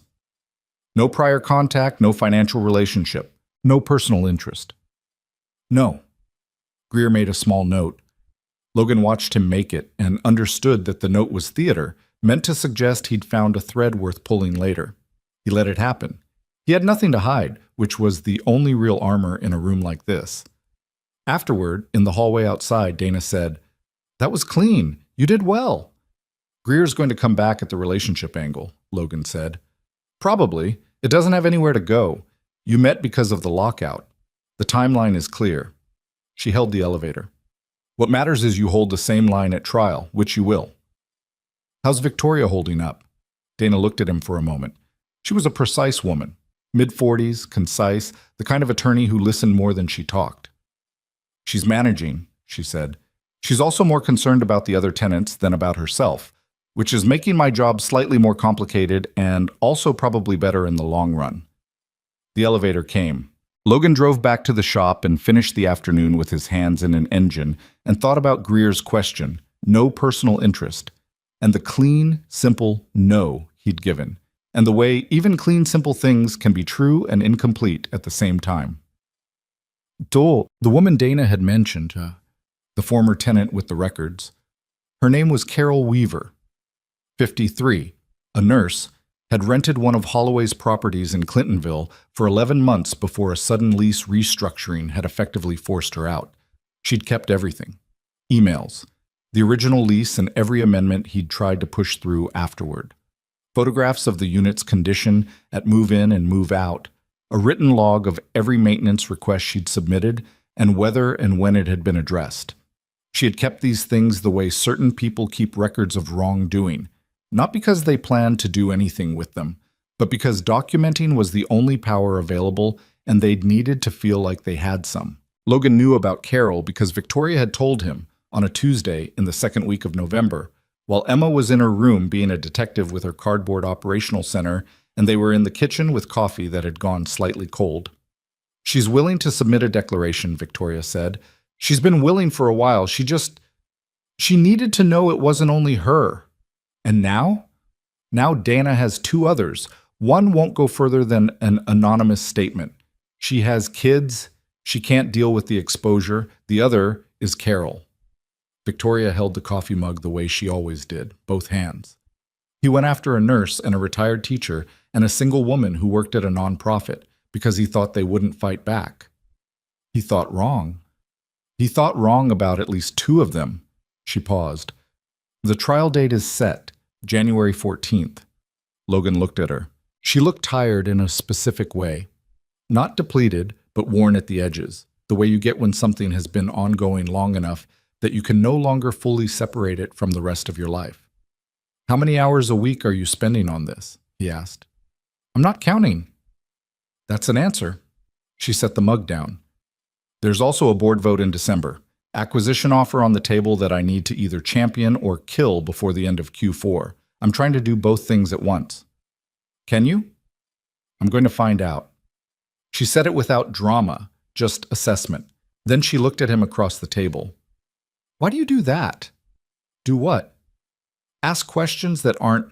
Most people who ask how I'm doing are asking the version of it that wants a fine. She looked at him directly. You're asking the real version. Is that a problem? It's just unusual. She paused. I had a life for about 8 years where nobody who wasn't paid to did that. And even some of the ones who were paid to didn't bother. He thought about what she'd told him in October, the ex-boyfriend, the erosion of trust in her own judgment, the long work of reassembling something that had been taken apart piece by someone who knew exactly which pieces to remove. The relationship, he said. Marcus, she said. Like naming him was a small act of precision. We were together for 4 years. He was very compelling, smart, attentive. He knew how to make a room feel like it was for you specifically. She looked at her hands. It took me about 2 years to understand that what felt like attention was actually surveillance. He needed to know everything I was doing because he needed to control the narrative about what I was capable of. She paused. When I started the company's second major product cycle, She stopped, chose her words. He started finding reasons to doubt the decisions I was making. Not loudly, just consistently. Consistently enough that I started second-guessing things I'd been sure of. Her voice stayed even, but something in it was doing work. The company nearly stalled. I thought it was because of my judgment. It took me 18 months after we ended to understand that the stall and the doubt were not coincidental. Logan was quiet for a moment. Did you ever tell him that? After? No. She said it flatly. I never spoke to him again. I didn't want to give him another room in my head. I had enough to evict. She looked up. That's a different kind of locked door. He looked at her across the table and felt the weight of what she'd said. Not just the content, but the decision to say it. She chose carefully what she gave people. He understood by now that this wasn't coldness. It was survival. Learned the hard way, the practice of a person who'd had careless openness used against her until she'd built the walls necessary to function. And she'd said it anyway. You're not making those mistakes now, he said. With the board situation, with Holloway. You're not second-guessing things you're sure of. She looked at him. How do you know? Because I've watched you work for a month, he said. You know exactly what you're doing. You're just tired. Something moved across her face. Something that wasn't gratitude exactly, but that lived in the same neighborhood. Logan, Dad. Emma was in the doorway in her pajamas, holding a flashlight. The operational center needs a test. They both turned. Emma was looking between them with the attention of someone who has walked into a room mid-conversation and is rapidly processing the atmosphere. A test, Logan said. I need someone to hide a clue and I need to find it. She looked at Victoria. You could hide it. You're new to the operational center, so you don't know the optimal locations. That's an interesting use of my ignorance, Victoria said. It's strategic. Emma held out a folded piece of paper. This is the clue. Hide it somewhere in the house, and I'll find it in under 4 minutes. Victoria took the paper. She looked at Logan. He spread his hand slightly, which meant your call, and also meant this is your life now, somehow. Victoria stood up and said, 4 minutes is generous, and went to hide the clue. Emma set a timer on the microwave and looked at Logan with the focused expression of someone preparing for an operation. He looked back at her, and then at the doorway where Victoria had disappeared, and felt something in his chest that had been quiet for a long time make a small, inconvenient sound. He ignored it. He was getting less good at that. Emma found the clue in 3 minutes and 40 seconds, which she announced with great satisfaction. Victoria had hidden it inside the spare room's closet, tucked into the pocket of a coat that was hanging there, which Emma had found by a process of elimination she explained at significant length. Victoria listened to the explanation with the same full attention quality that Emma had catalogued and approved, and then said, Next time, I'll account for systematic elimination. You'll have to be smarter, Emma agreed. I'll try. 4 minutes is what amateurs get, Emma told her. Professionals get 3. Then I'll aim for 2.5. Emma looked extremely pleased about this. She went back to her room, operational center, and the ongoing life of her own imagining, and the house settled back into its evening quiet. The following Tuesday, Victoria didn't come for dinner. She'd sent a text at 5:47, "Board call running late, I'm sorry, tell Emma I'll make it up to her." And Logan had told Emma, who had said, "okay," in a way that meant it wasn't entirely okay, but she was working on it. And they'd had dinner for 2, and Logan had put the extra pasta in a container in the fridge. He texted back, "She says okay. How's the call?" 30 minutes later, "Long, how's Emma really? She's fine. She'll live. I'll make it up to her Sunday." "You don't have to. I want to." He put his phone down and washed the dishes, and didn't analyze the conversation. He was very intentionally not doing that. She came Sunday. She brought the right brand of apple juice and a book about a girl who solved crimes by studying insects, which Emma opened immediately and did not put down for 2 hours, which Logan counted as a significant endorsement. He and Victoria cooked together that Sunday, not the way he usually cooked, which was alone while someone talked to him, but actually together in the small kitchen, which required a certain amount of negotiation about who was near the stove at any given moment. She was a better cook than she'd let on in the beginning, or maybe she'd just gotten comfortable enough to show it. She moved confidently in the space, didn't ask where things were anymore, reached for the right cabinet without looking. "You know where everything is," he said. "I've been here enough." "You've been here enough," he agreed. They moved around each other in the kitchen, and something about the easiness of it, the way they'd learned each other's habits without making a project of it, sat in Logan's chest with the particular weight of things that matter before you've admitted they matter. After dinner, Emma fell asleep on the couch before 9, which happened sometimes on Sundays when she'd burned through the week. Logan carried her upstairs and tucked her in and came back down to find Victoria in the kitchen, washing the dishes. "You don't have to do that," he said. "I know." He leaned against the doorframe and watched her for a moment. "The board vote," he said. "When is it?" "December 12th. She didn't look up from the sink. 11 days. "What's going to happen?" "I'm going to win, or I'm going to lose, or it's going to be close enough that I'll have to go back and make the case again." She turned off the water and dried her hands on the dish towel. His dish towel, the one with the fraying corner that had been there for 2 years. "I've done everything I can do." "Have you?" She looked at him. "What? Have you actually done everything, or are you just tired enough that it feels like everything?" She was still for a moment. Then, "That's an annoying question." "I know." "There's one board member," she said slowly. "Carla Hewitt. She's been quiet through all of it, hasn't signaled either way. If she votes with the acquisition side, it passes. If she abstains or votes against, I have the numbers." "Have you talked to her directly?" "We've had 2 calls. She's measured."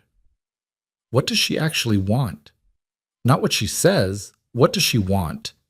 Victoria was quiet for a moment, looking at the dish towel in her hands. "She wants to know the company is going to be here in 5 years. She came in on the second round of investment. She's not interested in a short-term return. She's interested in durability." "Then tell her that," Logan said. "Not the strategy version, the actual version.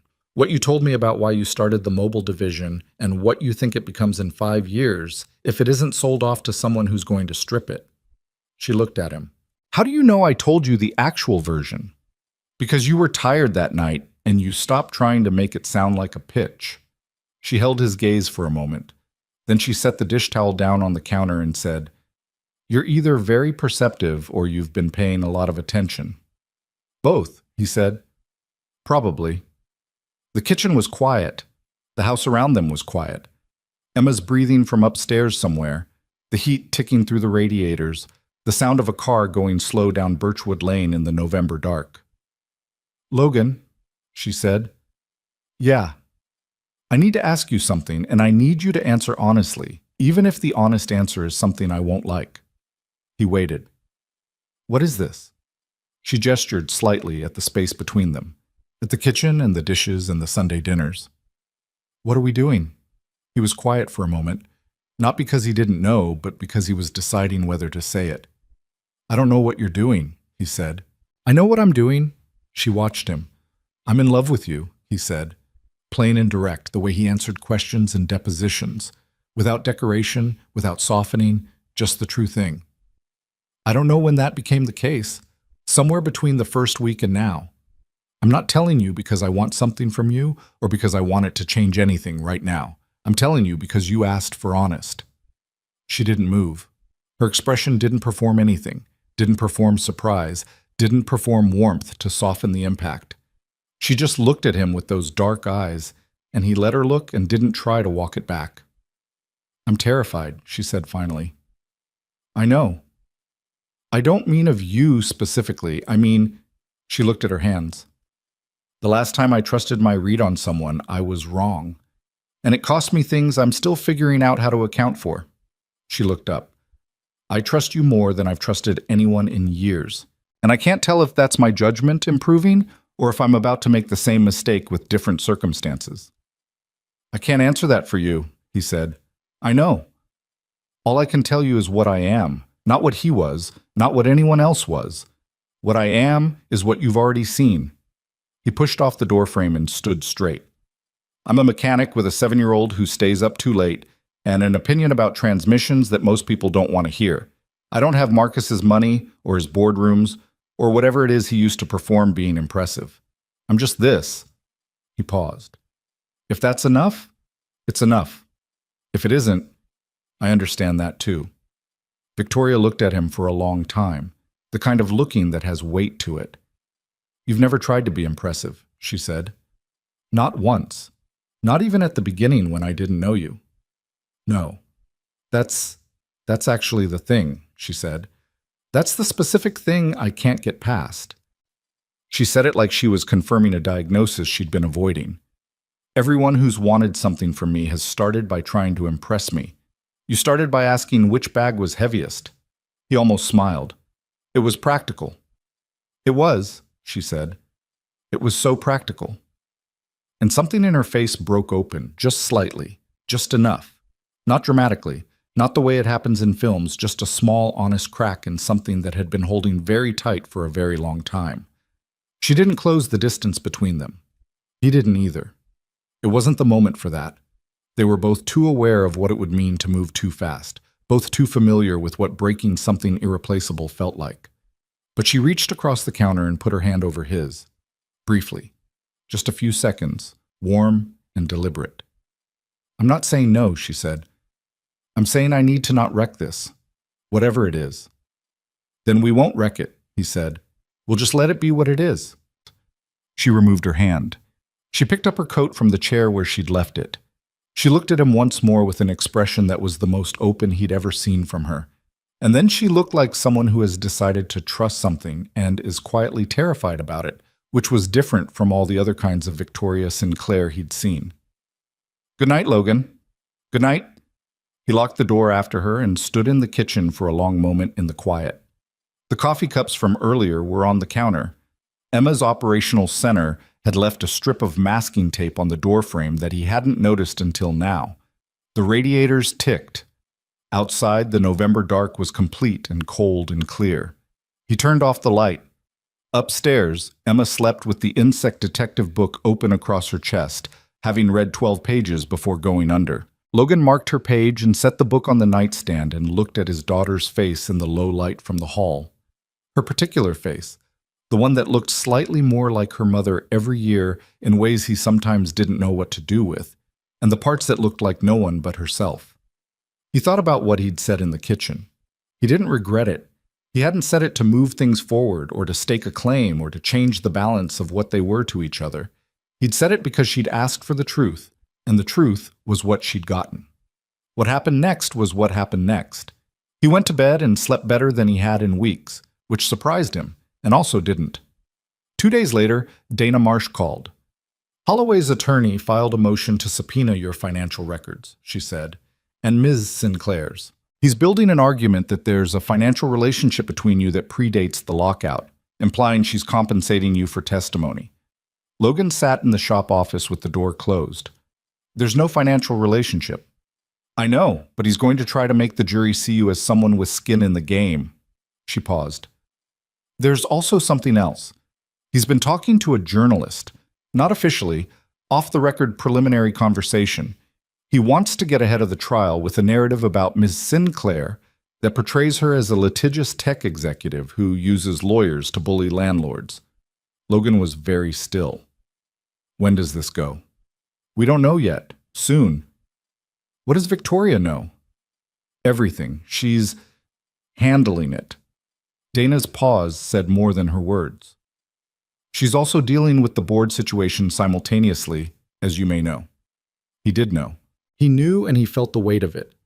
The particular cruelty of timing, of someone choosing to turn up the pressure at the exact moment when a person was already carrying a full load. That wasn't coincidence. That was a man who'd figured out when she was most stretched and had timed his move for it. Dana, he said. Yes.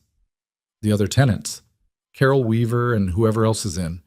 Is there anything in what they have that speaks to a pattern of this?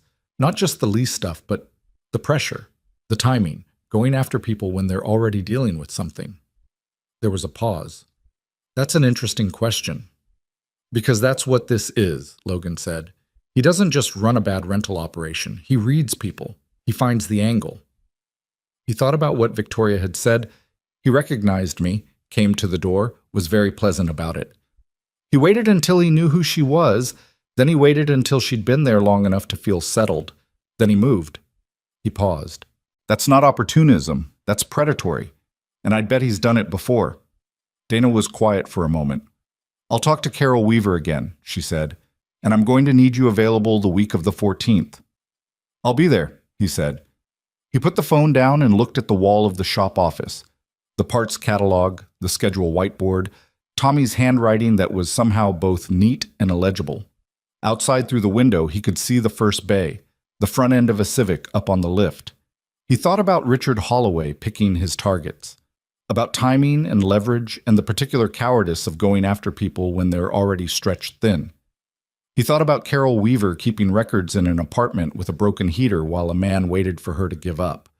He thought about Victoria on a lawn in July with her straight back and her cold fury and her hands that weren't entirely steady. He wasn't just a witness anymore. He understood that now. He wasn't sure exactly what he was, but it was more than that. He got up and went back to work. The article ran on a Thursday morning in December, 6 days before the board vote. It wasn't a major publication, a regional business news site with a decent readership and a comment section that Logan had never looked at and wasn't going to start now, but it had enough reach. The headline called Victoria a serial litigant who weaponized tenant law against small property owners. It quoted Holloway's attorney Greer by name. It quoted Holloway himself, briefly, in language so polished it was clearly written by someone else. I've spent 30 years providing quality housing in this community, and it's disheartening to see those efforts met with legal harassment. Quality housing. Logan read that twice and set his phone down on the workbench and picked up a wrench and put it back down again. He called Victoria. She picked up on the second ring. I've seen it, she said. How bad is it? Manageable. A pause that said it was less manageable than that. Dana's already drafted a response. We're not issuing it yet.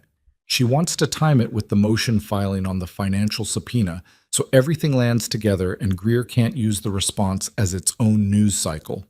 Another pause. The board has seen it. I've had 3 calls this morning. Carla Hewitt? Silence for a moment. Not yet. Are you going to call her? I'm deciding. He could hear her moving, heels on a hard floor, the ambient sound of a space that wasn't home. Calling her directly about the article feels reactive, like I'm managing perception instead of making a case. It's both, Logan said. You can do both. I know. She said it the way she said things when she knew them intellectually and was still working on the rest. The trial date holds, January 14th. Dana's confident. How about you? I'm confident in Dana. A short pause. I'm less confident in... Juries are unpredictable. People see a tech billionaire suing a landlord, and they make up their minds before anyone says a word. Then you make them unmake them, Logan said. That's what the testimony is for. Easy to say. I know. She was quiet for a moment. When she came back, her voice was slightly different, lower, closer to the real register she used when she wasn't performing management. I hate this part. I'm good at building things. I'm decent at protecting them. This part, where someone is actively trying to damage what I am in public, and I have to stand still and let Dana handle it, I'm not good at this part. Nobody is, he said. People who are good at it have just practiced it more than they wanted to. A short breath from her that was almost a laugh. That's a terrible way to frame it. Is it wrong? No. A pause. Logan, I'll be at the trial, he said. All of it. Don't worry about that. The silence afterward had a specific quality. The sound of someone holding something they don't have language for yet. Emma's winter coat, she said then, which was not what he expected. What about it? You mentioned it fit wrong last month. Which size does she need? I don't know the size. She's grown about an inch since. I'll take her Saturday, if you'll let me. A pause. If she wants to. Don't make it a thing. He thought about Emma's face when Victoria didn't come for dinner, the way she'd said okay and meant something slightly underneath it. She'll want to, he said. All right. Back to business, the shift subtle but real. I have a call in 8 minutes. I'll text you about Saturday. Okay? And Logan? She stopped. He waited. Thank you for calling. You would have called me if the situation were reversed, he said. A pause. Yes, she said. I would have. Like that surprised her slightly. He hung up and stood in the shop for a moment and then got back under the car that was waiting for him. What? Saturday came with a flat gray sky and a cold that had settled in to stay. Emma and Victoria were gone for 3 hours. Logan used the time to replace the weather stripping on the back door that he'd been meaning to do since October, and to call his buddy Marcus. Not the Marcus from Victoria's past, his own Marcus, a high school friend who worked in HVAC and called every few weeks to complain about things, and to try not to watch the clock. They came back at 2 with a coat that was green because Emma had decided green was the color of someone who was serious about detective work. Victoria looked slightly tired in the specific way of someone who has spent 3 hours in children's retail, but she looked something else too, lighter somehow, around the eyes. Emma was wearing the coat inside the house because she said you had to break it in properly. She tried on 11 coats, Victoria reported to Logan in the kitchen while Emma paraded around the living room. That's efficient for her. The first 10 were rejected for structural reasons. The pockets? Mostly the pockets. She sat down at the kitchen table with a cup of tea she'd made herself, which she did now without asking where anything was. She also explained to the sales associate the correct method of field evidence collection, which the associate handled very professionally. Logan leaned against the counter. The associate didn't need that information. Emma thought she might. Victoria wrapped her hands around the mug. There was a moment. In the third store, there was a girl about Emma's age, and her mother was She kept saying no to things before Emma even finished a thought. Not mean, just distracted. And Emma watched that for a minute and then came to me and said, "She's not listening to her, just as an observation." Logan was quiet. "She's very aware of that," Victoria said, "of being listened to or not." She looked at the mug. "She mentioned you in the second store, said you were the first person she'd ever met who never interrupted her." He didn't say anything. His throat had something in it briefly that he chose not to examine.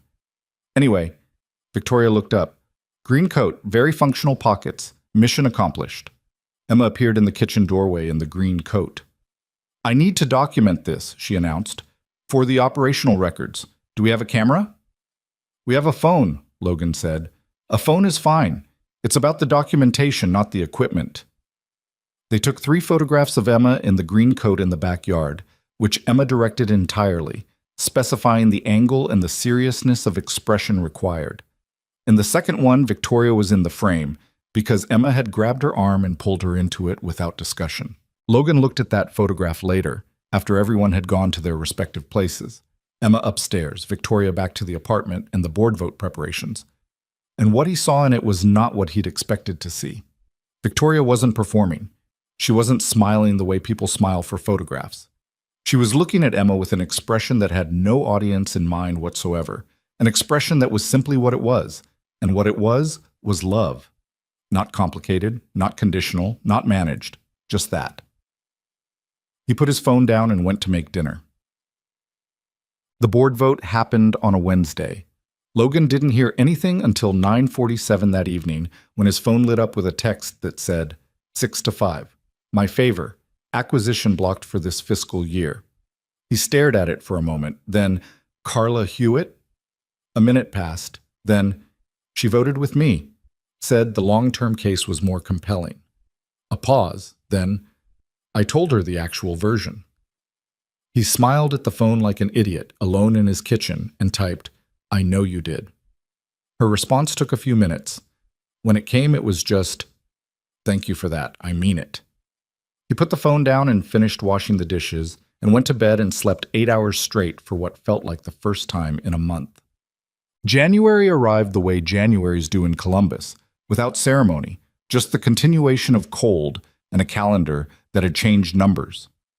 The shop was slow the first 2 weeks, which happened every year after the holidays, and Logan used the time to catch up on paperwork and replace some equipment and think about the expansion he'd been not quite planning for 2 years. A second lift? Possibly a third bay if the lot next door ever came available. Things that required money he was slowly accumulating and decisions he hadn't fully committed to making. He thought about them more concretely now, which he noticed but didn't analyze. The trial was set for January 14th, which came in under a sky so white and overcast it looked like someone had stretched a bedsheet across Ohio. Logan dropped Emma at school and drove downtown and found the courthouse and sat in the gallery because the witness room made him claustrophobic, and Dana had said it was all right for him to watch until he was called. Holloway's attorney, Greer, had apparently spent the week since the deposition honing his strategy, because he opened with more confidence than Logan expected. He framed the whole thing as a simple contract dispute. Tenant unhappy with a lawful rate adjustment, tenant with considerable resources choosing to litigate rather than negotiate, cascade of legal pressure applied to a small property owner trying to run a legitimate business. He was smooth about it. Logan watched the jury and watched two of them, a man in his 50s and an older woman in the back row, nodding slightly in the early going, and felt the particular discomfort of watching something go sideways before the other side has had a turn. Dana was not smooth. She was precise. There was a difference. Her opening laid out a timeline, not emotional, not performative, just dates, facts, documents. The original lease terms. The date Holloway had recognized Victoria. The date the first communication about a rate increase had occurred. The date of the lockout. The filed complaint. The lawsuit and its curious timing relative to the complaint. She did it in 11 minutes, and when she sat down, the jury was very still, in the way that means people are actually listening. Victoria testified for 3.5 hours. Logan watched her on the stand and thought about the first night. The straight back, the controlled voice, the hands that weren't entirely steady. She still had the straight back. The voice was still controlled, but there was something different now. Something he couldn't have named easily, except that she wasn't performing composure this time. She simply was composed, or as composed as someone can be who is sitting in a courtroom while an attorney across the room implies things about her character that she knows are false. Greer came at her on cross with the narrative he'd been building since the deposition. The tech executive, the litigious impulse, the financial resources being deployed against a small businessman. He asked her 3 separate times, in 3 different framings, whether it was possible she had misunderstood the terms of the lease. She told him each time in slightly different words that it was not. Miss Sinclair, Greer said at the end of the cross, you've described my client as acting with predatory intent. Would you say your view of Mr. Holloway is objective? No, Victoria said. I was the one he locked out of the property. My view is that of someone who experienced what he did directly. So you admit your perspective is subjective. I admit that being locked out of my legally rented home while my belongings were thrown onto a lawn is something I'm not going to be neutral about, she said. I don't imagine most people would be. 2 of the jurors, not the 2 who'd been nodding earlier, 2 others, shifted almost imperceptibly. Logan had been watching for it. Carol Weaver testified in the afternoon. She was small and precise, and she had her records in a binder that she'd tabbed and organized with the care of someone who had spent 18 months knowing this moment might come and wanting to be ready for it. She read dates and dollar amounts and maintenance request timestamps with the same tone she probably used reading patient charts. When Greer tried to characterize her documentation as obsessive, "Would you say you have an unusual focus on record keeping, Ms. Weaver?" She looked at him and said, "I'm a nurse. I document because documentation protects people. That's not obsession.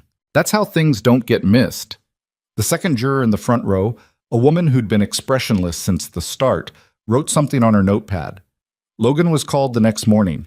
He'd slept poorly the night before, not from nerves exactly, but from the particular alertness that comes before something you know matters. He'd been over what he was going to say enough times that he'd stopped going over it, and had instead sat in the kitchen until midnight with a cup of coffee, not thinking about anything, just being in the house. Emma had found him there at 11:30 in her pajamas and her detective cardigan, which she wore for what she called significant occasions. "You can't sleep either?" she said. "Go to bed, Em." "I was reading." She sat down across from him. "Is it because of tomorrow?" "A little." "Are you scared?" He thought about it. "No, I'm just paying attention before something where paying attention matters." Emma considered this. She nodded. "That makes sense." She looked at the table. "Victoria's going to win, right? We're going to do everything we can to make sure the right thing happens," he said. "That's all we can do." "That's not what I asked." "I know." He looked at her. "I think so." "Yeah." Emma nodded again, satisfied with the honesty, if not quite with the answer. "I made something," she said. She produced from the pocket of her cardigan a small folded piece of paper, which she pushed across the table to him. He opened it. It was a drawing, in Emma's hand, crayon, mostly, with some marker. 3 figures in front of a house. A tall man, a small girl, a woman with dark hair. The house had a green door, which their house didn't have, but he recognized it anyway. The 3 figures were holding hands. He looked at it for a while. "It's for after," Emma said, "for when it's done." He folded it carefully and put it in his shirt pocket and told her to go to bed, and she went without arguing, which was its own kind of communication. He carried it to the courthouse the next morning. He didn't think about it. It was just there. On the stand, Greer came at him the way Dana had said he would. The angle of interest, the financial relationship, the implication that Logan's testimony was purchased rather than earned. He did it carefully, building the picture without stating it directly, which was how these things were done. Logan answered each question the same way he had in the deposition, plainly, specifically, without performing anything. "Mr. Reed," Greer said finally, "you've described yourself as a neighbor who happened to witness this incident, but you've also admitted to a developing personal relationship with Ms. Sinclair that has grown significantly since the night in question, correct?" "Yes," Logan said. "So your investment in the outcome of this case isn't purely civic?" "No," Logan said. Greer paused, slightly surprised that he hadn't hedged it. "You admit that?" "I'm not going to pretend I don't care about what happens to her," Logan said, "but caring about someone doesn't change what I saw. I saw a man lock a woman out of her legally rented home and throw her belongings onto a lawn. I was standing 20 feet away. That's what happened." He paused. "The fact that I came to know her afterward because of that night doesn't mean the night was different than I described it." Greer tried one more angle, the relationship as contamination, the witness as compromised.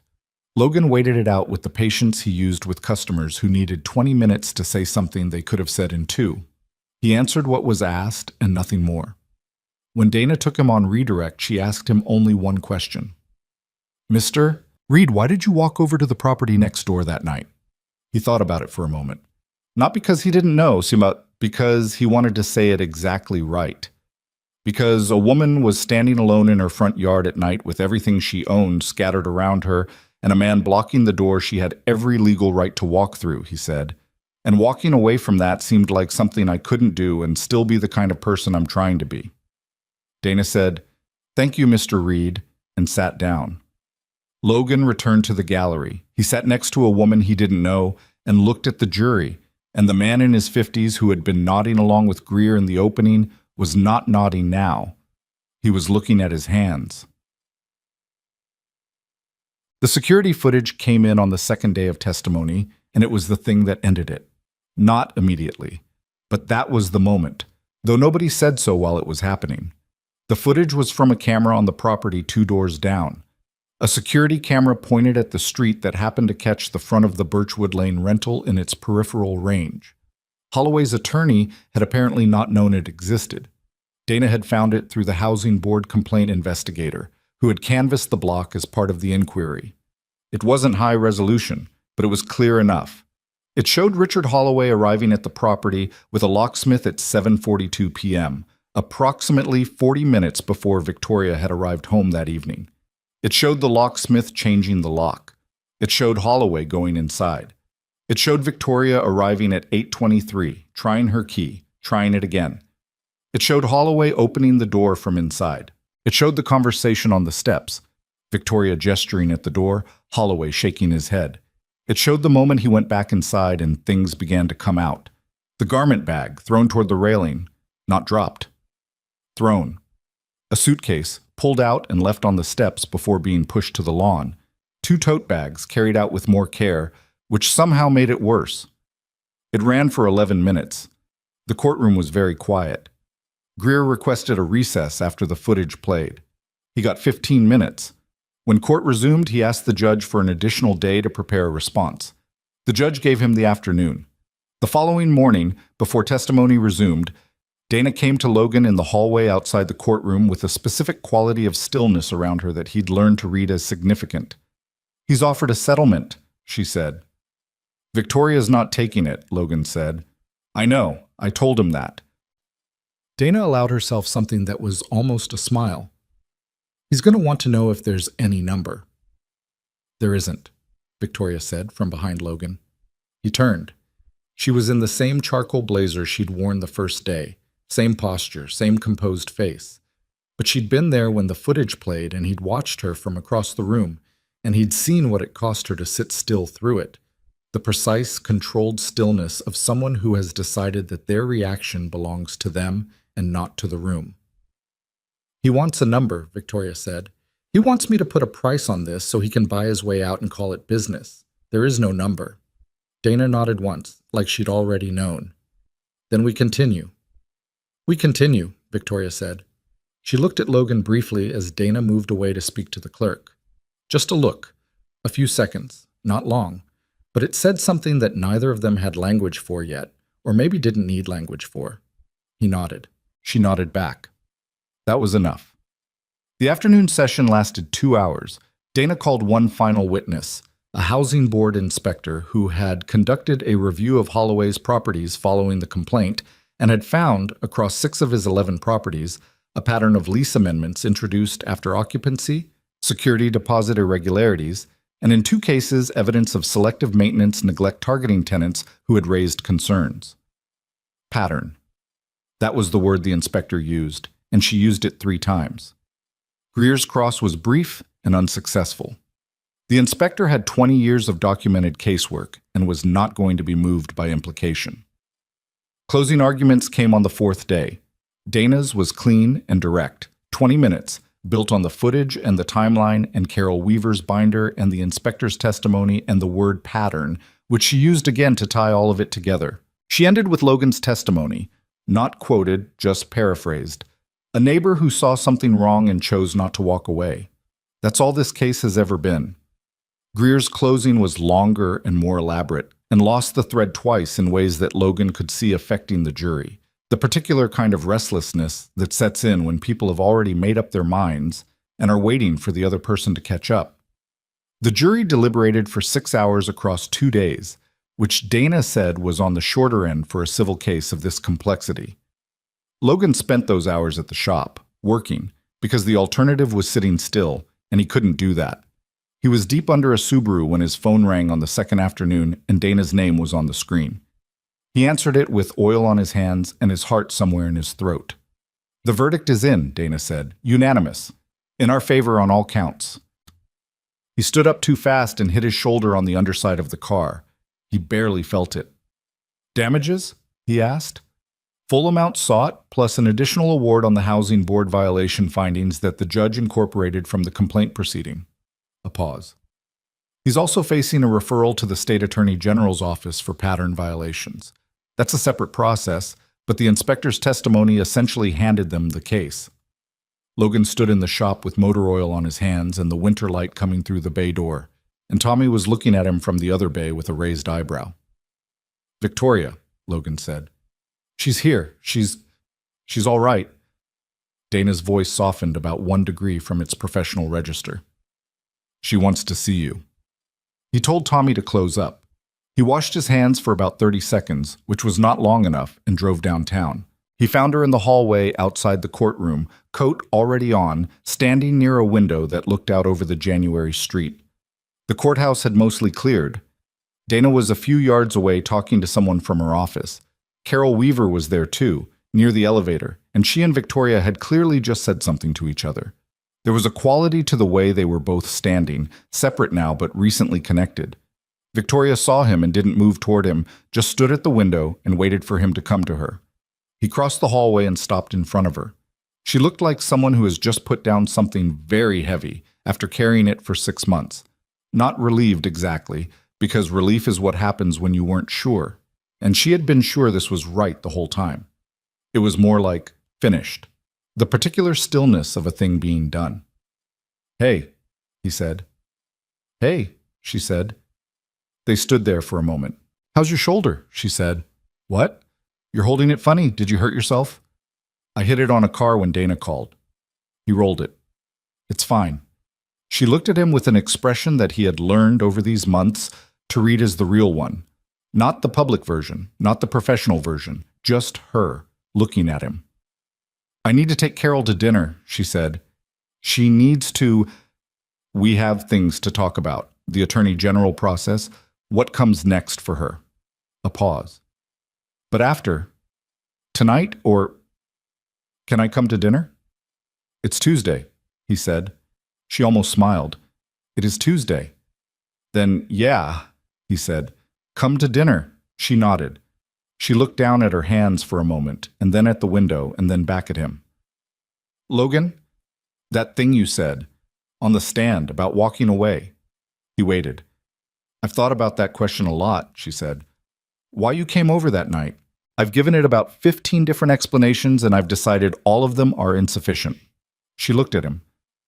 "I think some people just see something wrong and move toward it instead of away. Not because they've calculated the outcome, just because they can't not." "Maybe," he said. "That's not common," she said. "I want you to know I know that." Outside the courthouse window, Columbus was doing what it did in January. Gray, cold, mostly indifferent, a few people moving fast on the sidewalk below with their hands in their pockets. An ordinary day in a city that hadn't stopped for any of this, because cities don't stop, they just keep going while everything that matters happens in the spaces between. "Tonight," Logan said. 7 o'clock. 7 o'clock? She said. He drove back to the shop. He stood at the workbench for a few minutes without doing anything, just standing, and then he pulled Emma's folded drawing from his shirt pocket. He'd been carrying it all 4 days, and looked at the 3 figures in front of the house with the green door. He folded it back up and put it in his wallet, next to his license. He picked up his tools and finished the afternoon. She came at 7, the way she always did. Logan heard the car in the driveway, and Emma heard it half a second before he did, which was how Emma operated, tuned to the specific frequencies of the people she'd claimed. She was off the couch and at the front door before Victoria had reached the porch steps, and when she opened the door, the cold January air came in along with the sound of Emma saying, "We watched the news, and there was nothing about it, but Dad said it was real, so I believe him." And Victoria's voice saying, "It's real," and Emma saying, "Did you win everything?" and Victoria saying everything. Logan was in the kitchen. He heard all of it, and he stood at the stove and let it happen without going to the door, because some moments are not for managing. Emma had apparently decided the occasion required what she called a proper dinner, which meant she had set the table with the placemats they only used when someone was coming over, and had put a glass of water at each seat without being asked, and had moved her operational center cardboard structure off the chair that Victoria always sat in. Logan had watched her do all of this after school with the focus of someone executing a plan they'd been developing privately. "I set the table," Emma announced as Victoria came into the kitchen. "I can see that," Victoria said. "The placemats are the good ones." "They're very good placemats." Emma looked satisfied. She climbed into her chair and looked at the two of them with the expression she'd worn more frequently over the past several months. Watchful, quietly pleased, the expression of someone observing a situation they've had opinions about for a while and are watching those opinions be confirmed. Victoria set down what she'd brought, a bag from the Italian place 2 miles from her apartment, because it was Tuesday, and she'd been in a courthouse all day, and nobody had the energy to cook something real, which Logan had understood without being told when she'd texted at 6:30. Bringing food. That okay? Not even a question mark. He typed back more than okay, and had put away the pasta he'd started boiling. They ate dinner, the three of them, and Emma asked questions about the trial in the way she asked questions about everything. Direct, sequential, interested in the mechanics before the drama. How many people were on the jury? How long the footage was? Whether the locksmith had testified. Victoria answered each question with the patience and completeness she'd been giving Emma for months now, which was the same quality of attention she brought to board presentations and legal strategy, which Logan had always found telling. "Did you cry?" Emma asked. "No," Victoria said. Emma looked at her. "Not even a little bit?" "Not in the courtroom." Emma considered this. "I would have cried," she said. "When the verdict happened, I would have cried in front of everyone." "You're braver than I am," Victoria said. "No, I'm not. I just don't care as much about people seeing." Emma said this as a simple observation, no judgment in it. "You care about people seeing." Victoria was quiet for a moment. "You're right," she said. "I do." "That's okay," Emma said. "Dad cries sometimes and he goes to the backyard so I don't see. I always see anyway." Logan looked at his plate. "Emma." "What?" "It's true." She looked at Victoria. "He doesn't want me to worry, but I don't worry when he cries. It just means something mattered." The kitchen held that for a moment. Logan kept his eyes on his food.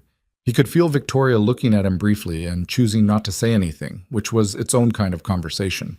After dinner, Emma requested a trial reenactment, which wasn't something anyone had expected and which Logan immediately said was not going to happen, and Emma said she just wanted to understand the closing argument part, and Victoria said she would explain it without reenactment, and they ended up at the kitchen table for another 20 minutes while Victoria described how a closing argument worked, and Emma asked increasingly specific questions about legal procedure that Logan had no idea she'd been thinking about. At 8:30, he sent Emma to bed. She went without the usual negotiation, which he also noted. She understood something tonight required it, the way children understand things before they can explain them. He and Victoria did the dishes. The kitchen radio was on low, something neither of them had turned on deliberately. It was just there. They moved around each other in the kitchen the way they'd been moving around each other for months. Familiar now, adjusted, neither of them making a production of it. "Carol and I talked for 2 hours, Victoria said. She was drying a pot, running the towel around the inside of it without rushing. About what the Attorney General process might look like, about the other tenants, about what she's going to do now." A pause. "She said something. She said she'd been carrying those records for 1.5 years, and every month she kept them. She'd tell herself it was pointless, that nothing would come of it, that people like Holloway don't actually face consequences, and then she'd keep the records anyway." Victoria set the pot down. "She said she didn't know why she kept them. She said maybe she just needed to do it even if it didn't go anywhere." "It went somewhere," Logan said. "It went somewhere," she agreed. "But the point is she didn't know it would. She kept the records because giving up on it felt like agreeing with something she couldn't agree with." She was quiet for a moment. "I've been thinking about that all evening." Logan rinsed the last pan and handed it to her. "What are you thinking?" "That most of the things that actually matter get built by people who didn't know they were going to matter." She dried the pan slowly. "Carol didn't know. You didn't know when you stepped off your porch. I didn't know when I decided not to settle that it was going to reach 6 other tenants and a state-level investigation. She looked at the pan. We don't know in advance which choices are the important ones. We just make them and then we find out. Logan leaned against the counter. Is that the conclusion then? In the closing argument version of your head. She almost smiled. It's one of them. What's the other one? She set the pan on the rack and turned to face him. She did it slowly, deliberately, the way she did things when she'd decided something and was moving toward it without pretending she wasn't. I want to stay, she said. He waited. Not tonight only, she looked at him directly. I want to stay in Columbus. I want to not live on the 14th floor of a building with a doorman who says good evening to me every night like we've never met. She paused. I want Tuesdays not to be a scheduled visit. I want... She stopped. Started again. I've been in that apartment for 3 months, and it's fine. It's a perfectly functional space. And I come here twice a week, and I leave, and I drive back, and I sit in that apartment, and it is the wrong kind of quiet. The kind that's just absence. Logan was very still. I know it's not simple, she said. Emma's here. Your shop is here.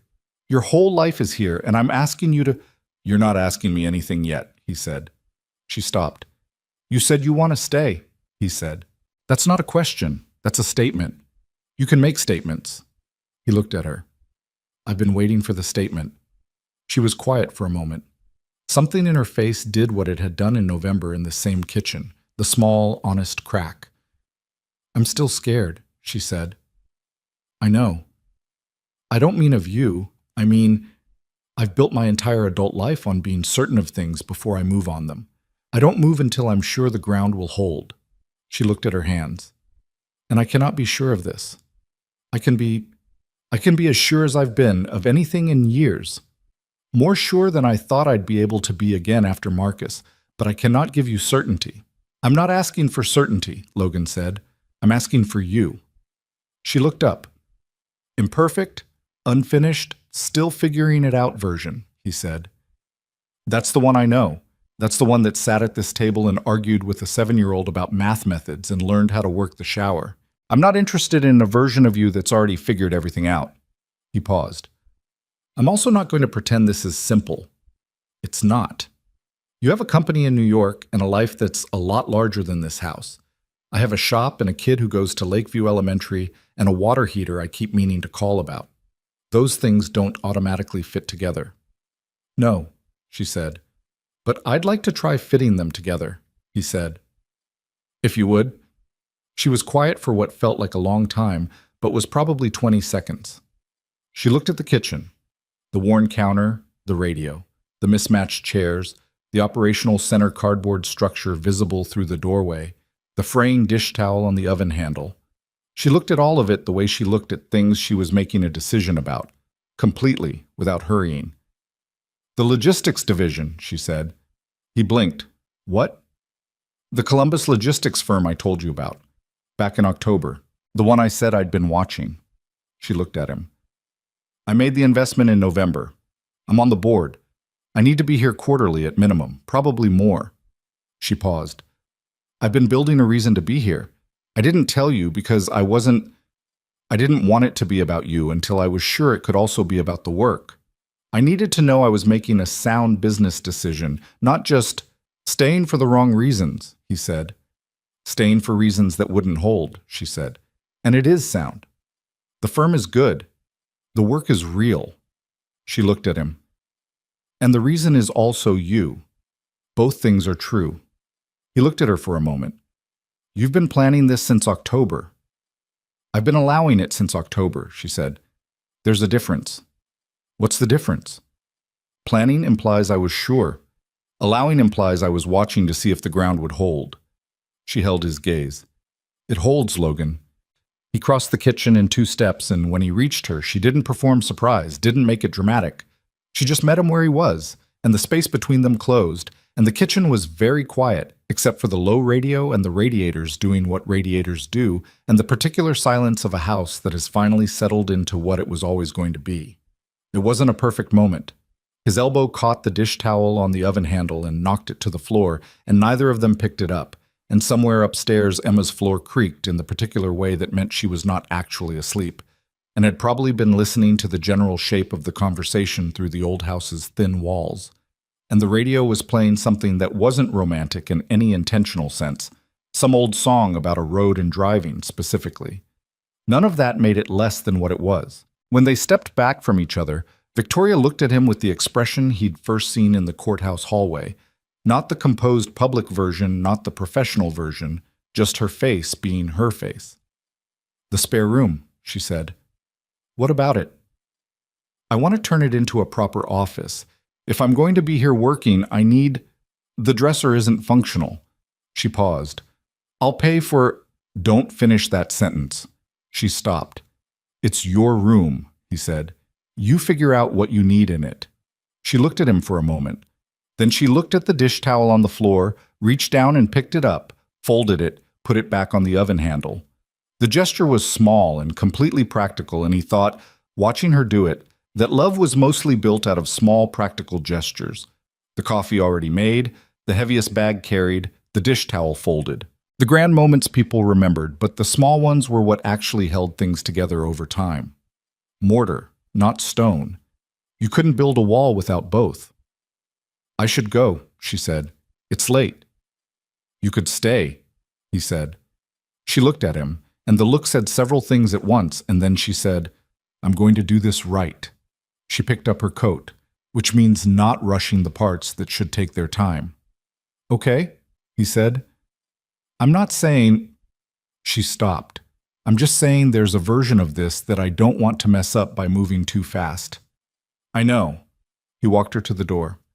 "Same time Sunday?" "Same time Sunday." She paused at the door. Tell her that was a good table setting. She'll want that in writing." "She can have it in writing." She opened the door, and the January cold came in. "Good night, Logan." "Good night, Victoria." He watched the headlights back out of the driveway and moved down Birchwood Lane until they were gone, and then he stood in the open doorway for another moment with the cold air against his face, and the quiet street, and the bare trees, and the particular feeling of a person who has made a choice that is going to change the shape of things, and is only now beginning to understand the shape it will change them into. He went back inside and locked the door. Upstairs, Emma's light was still on. He went up and knocked and opened the door, and she was in bed with the insect detective book, which had been used as cover for approximately 30 seconds, based on how fast she'd picked it up. "You were listening," he said. "The floors are loud," she said. "I couldn't help it." "You could have gone to sleep." "I was going to." She set the book down with the transparency of a child who knows the defense isn't working. "Is she staying?" Logan sat on the edge of her bed. "Yeah," he said. "She's staying." Emma absorbed this the way she absorbed things, completely, without theatrics, folding it into the existing structure of her understanding. She looked at the book cover for a moment. Then she looked at him. "Is she going to be..." "What is she?" said. "I don't know what word to use." "You don't have to use a word right now," he said. "She's Victoria. You already know who that is." Emma thought about this. "Okay," she said. Then, "Dad?" "Yeah." "I drew another picture. It's on the desk." He looked. On the small desk by the window was a piece of paper, crayon again. The same 3 figures as before, same house. But this time the house had something different. The door was open. He picked it up and looked at it for a moment. Emma watched him from the bed. "The door's open," he said. "She's coming in," Emma said. In the first one, she was still outside. He looked at the picture a while longer than he needed to. Then he folded it carefully and put it in his pocket with the other one. "Go to sleep," he said. "I am sleeping." "You're talking." "Talking first," she said, and rolled over, and he turned off the light. Spring came to Birchwood Lane the way spring always does in Ohio. Tentatively, a few warm days followed by a cold snap, followed by 2 weeks of rain. And then suddenly, and without much announcement, the maple trees were green, and the air smelled like dirt and possibility, and the days lasted long enough to feel generous. Victoria moved into the house on a Saturday in late March. Not the whole move. She kept the apartment through May for business logistics, New York trips, the ongoing board work that hadn't stopped and wasn't going to. But her books came, and her better kitchen equipment, and the standing desk she'd ordered for the spare room, which Logan and his buddy Marcus spent an afternoon assembling from instructions written apparently by someone who had never assembled anything but thought they understood furniture. "That piece goes there," Victoria said from the doorway, holding coffee. "I know where it goes," Logan said. "Then why is it—" "Marcus, tell her why it's sideways right now." "It's structurally necessary," Marcus said from under the desk. "It's actually not," Victoria said. She was right. It wasn't. It took them 40 more minutes to correct a mistake that would have taken 10 minutes to avoid, which was not unlike most things in Logan's experience. You do the work wrong first sometimes, and then you do it right, and the thing still stands when you're done. The desk stood. The room became hers in the particular way rooms become people's, not by dramatic transformation, but by accumulation. The slow presence of a person's objects and habits making a space into something they inhabit rather than occupy. A shelf of business books that Emma had inspected and found insufficiently plot-driven. A second coffee mug on the hook in the kitchen. Her coat on the hook by the front door next to Emma's green detective coat and Logan's shop jacket. The three of them hanging together like the house had always expected them there. Emma gave the room an official inspection and declared it operational. Victoria said, "Thank you. That means a lot." Emma nodded seriously. "You can use my extra magnifying glass if you need it," she said. "For documents. I'll take you up on that. It's in the operational center. Don't touch the cardboard." "I would never." Richard Holloway's case with the state attorney general's office moved forward through the spring. Logan followed it in the way you follow things that were once immediate and have become background, checking occasionally, not obsessing. By April, 3 more of Holloway's tenants had submitted statements to the AG's office. By May, a formal investigation had been opened. By June, the Franklin County Housing Board had revoked 2 of his rental licenses pending the investigation's outcome. Carol Weaver called Victoria when she heard about the licenses. Logan was in the kitchen when the call came in, and he heard Victoria's side of it, mostly listening, occasional short responses, and at one point something that was clearly a laugh, the real kind, surprised out of her. When the call ended, she stood in the kitchen doorway and said, "She's thinking about starting a tenant advocacy organization. She wants to know if I'd be interested in being on an advisory board." "What did you say?" "I said I'd think about it." She paused. "I said yes." "I thought you said you'd think about it." "I thought about it," she said. "It took about 4 seconds." He shook his head slowly, mostly at himself for expecting anything different. 4 seconds, he said. "Carol kept records for 18 months because she couldn't agree with what was happening," Victoria said. "The least I can do is show up to a board meeting." And that was the thing, Logan thought. That was exactly the thing about her that he'd seen from the beginning and that hadn't changed and wouldn't. She didn't perform values. She didn't make a story about them. She just acted from them, even when it cost her, even when it complicated things, even when the easier path was right there and visible and available. He'd met people in his life who were good at saying the right thing. They weren't rare. What was rare was someone who was good at doing it when no one was watching and there was nothing to be gained. Summer came back to Birchwood Lane, a year removed from the night that had started everything. The heat returned in July, the same mean, sticky kind that sits in the air and doesn't move, the same cicadas, the same lawn sprinklers running late down the block. Logan stood on the back porch one evening and thought about how a year could hold so much without looking like it. From the outside, from the street, his house looked the same as it always had. Cape Cod, modest, the porch light on, the maple tree in front that needed trimming. But the inside was different now in ways that weren't visible from the street, which was probably how it worked with most things that actually mattered. Emma was 8 now. She had started what she called an official case file, which was a binder full of newspaper articles about local incidents she'd collected from the tablet, organized by type of mystery. She had moved from the dog detective show to a book series about a girl archaeologist who solved crimes, which she'd found at the school library and consumed in 3 weeks. She still had the green coat on a hook in the hall and intended, she said, to wear it when she was a detective professionally, at which point it would be vintage. Victoria was at the kitchen table with her laptop, which was where she was most evenings now. The door to the back porch was open, and the sound of the evening came in. The heat, the bugs, the slow sound of a summer neighborhood existing in the way neighborhoods exist when everybody's just trying to get through the day. She looked up when he came back inside. "Marcus called," she said. "The HVAC1. "About the unit?" "He says it's fine for another season.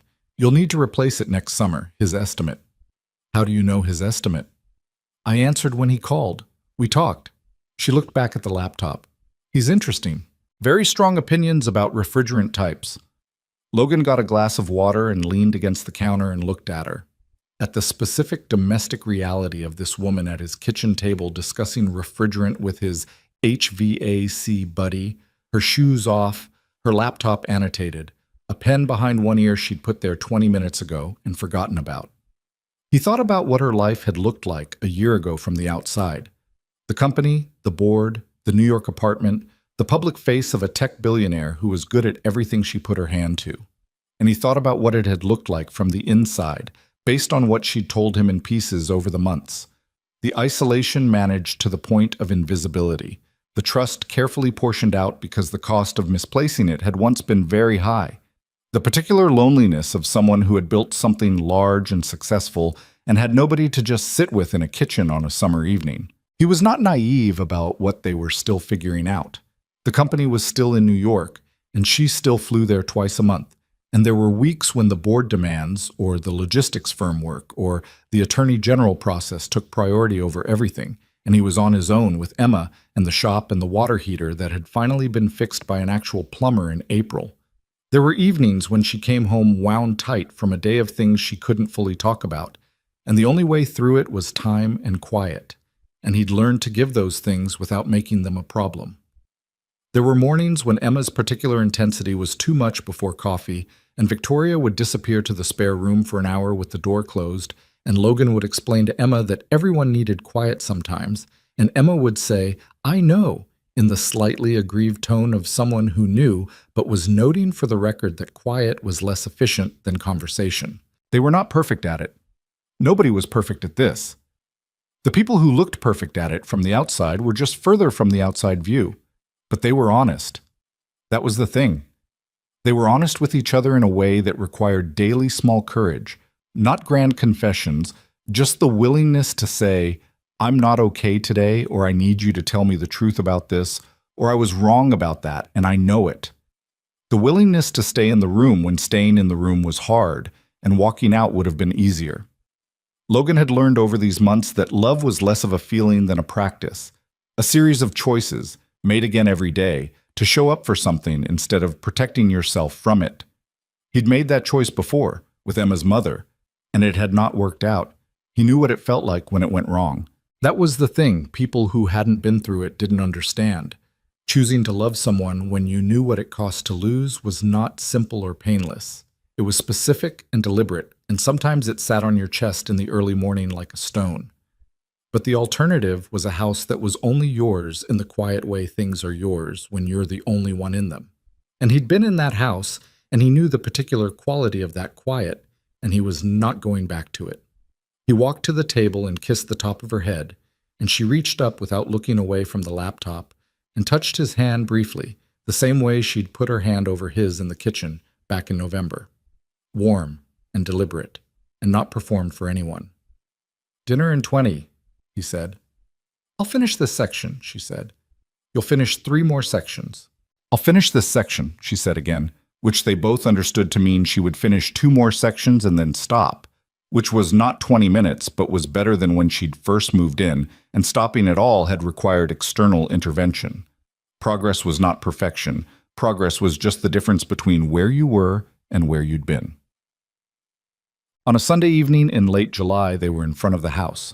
Not for any particular reason. Emma had wanted to draw the maple tree for her operational records, something about documenting the neighborhood as evidence context, and they'd come out to the porch, and then off the porch, onto the front walk, and somehow ended up just standing there in the long summer light, the 3 of them.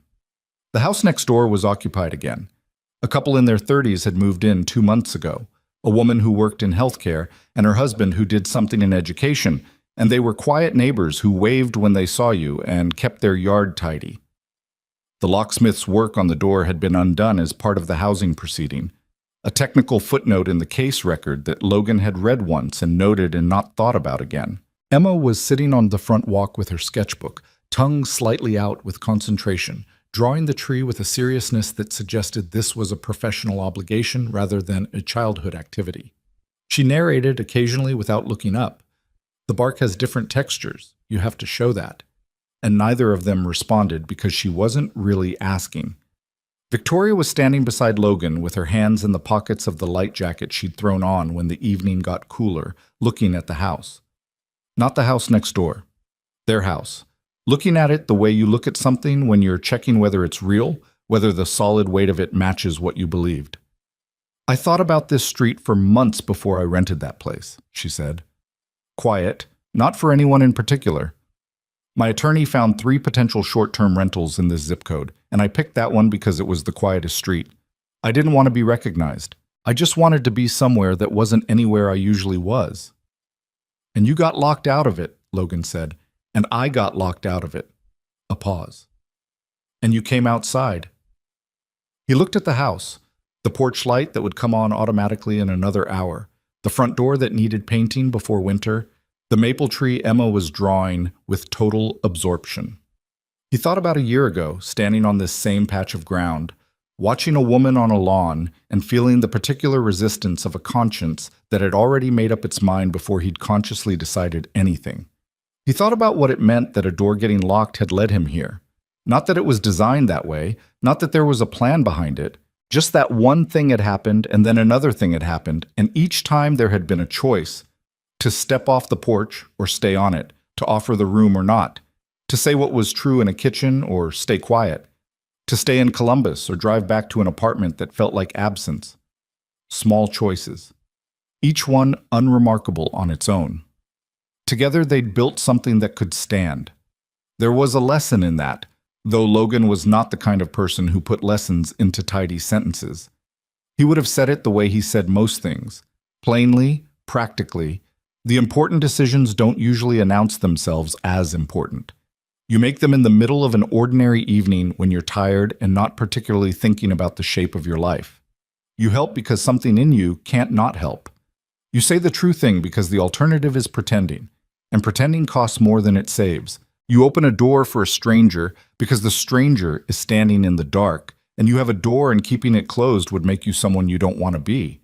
And sometimes, not always, not as a rule, not because the world is arranged fairly, sometimes the stranger turns out to be the person who was supposed to be there. Victoria looked at him. He looked back. The evening light was doing what evening light does in July, going gold and long, making everything look like it's already a memory of itself, the way you notice the present moment most when it's already becoming the past. I never thanked you properly, she said. You thanked me about 12 times. I mean for the room, she said. The first night. Not the legal thing, not the testimony. Just the room. She looked at the porch. I was standing out there and I had my phone and my attorney's number, and I could have called a hotel and been fine in 20 minutes. Materially fine. A pause. But you came outside, and you said I have the spare room like it was the most obvious thing. Like it was just a fact of the situation. It was a fact of the situation. Nobody talks to me like that, she said. Like the obvious answer is obvious. People talk to me like every interaction is a calculation. She looked at her hands. You didn't calculate. I calculated a little, he said. I thought about whether it was a good idea. For how long? 10 seconds. She almost laughed. 10 seconds.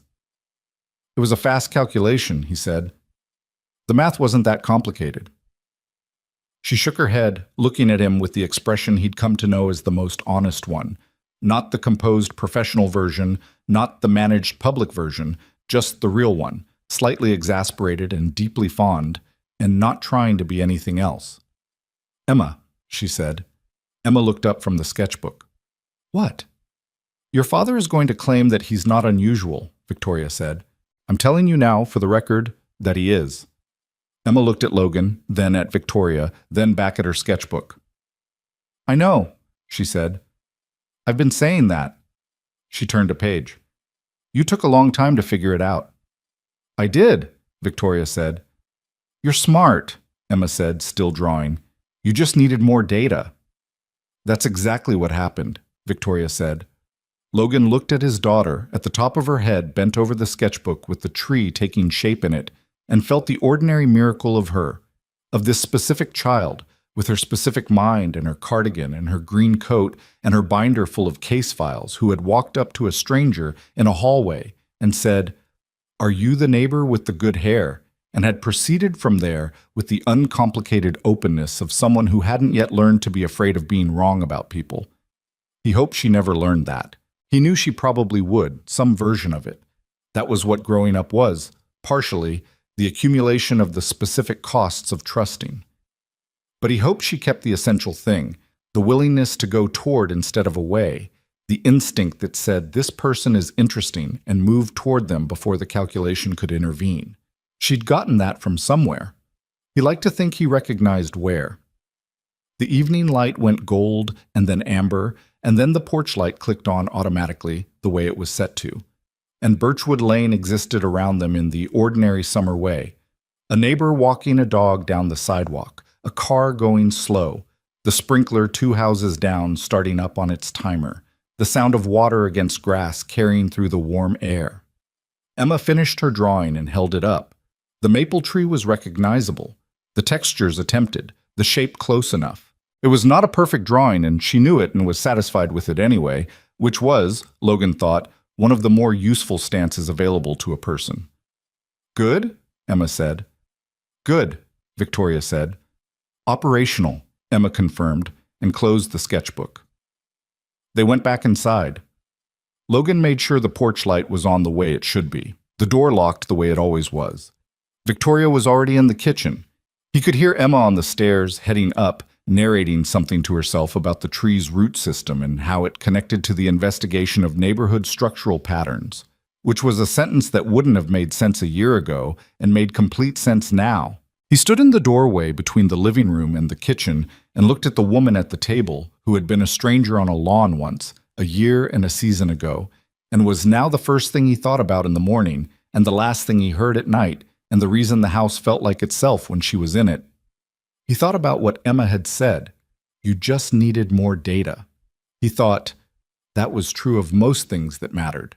You thought you understood the shape of your life, and then more information arrived, in the form of a locked door or a woman standing in the dark or a 7-year-old asking the exact right question, and the shape turned out to be different from what you'd thought, and bigger, and you had to revise what you'd assumed and be grateful the revision was possible.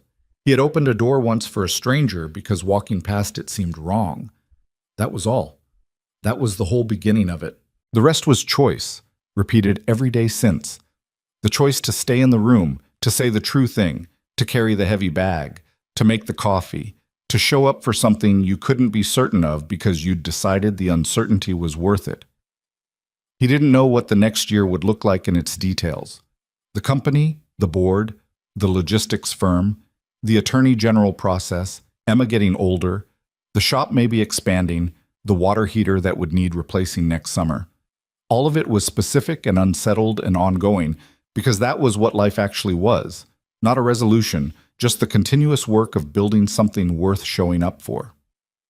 He walked into the kitchen. Victoria looked up. 20 minutes, he said. I know, she said. I'm almost done. She wasn't almost done. She'd be at it for another hour. He'd call her to dinner when it was ready, and she'd come, and Emma would come thundering down the stairs, and they'd eat at the kitchen table with the placemats Emma brought out now, without being asked, and someone would say something worth laughing at, and the evening would do what evenings do when the people in them have stopped waiting for their lives to begin. He started cooking. The house held them.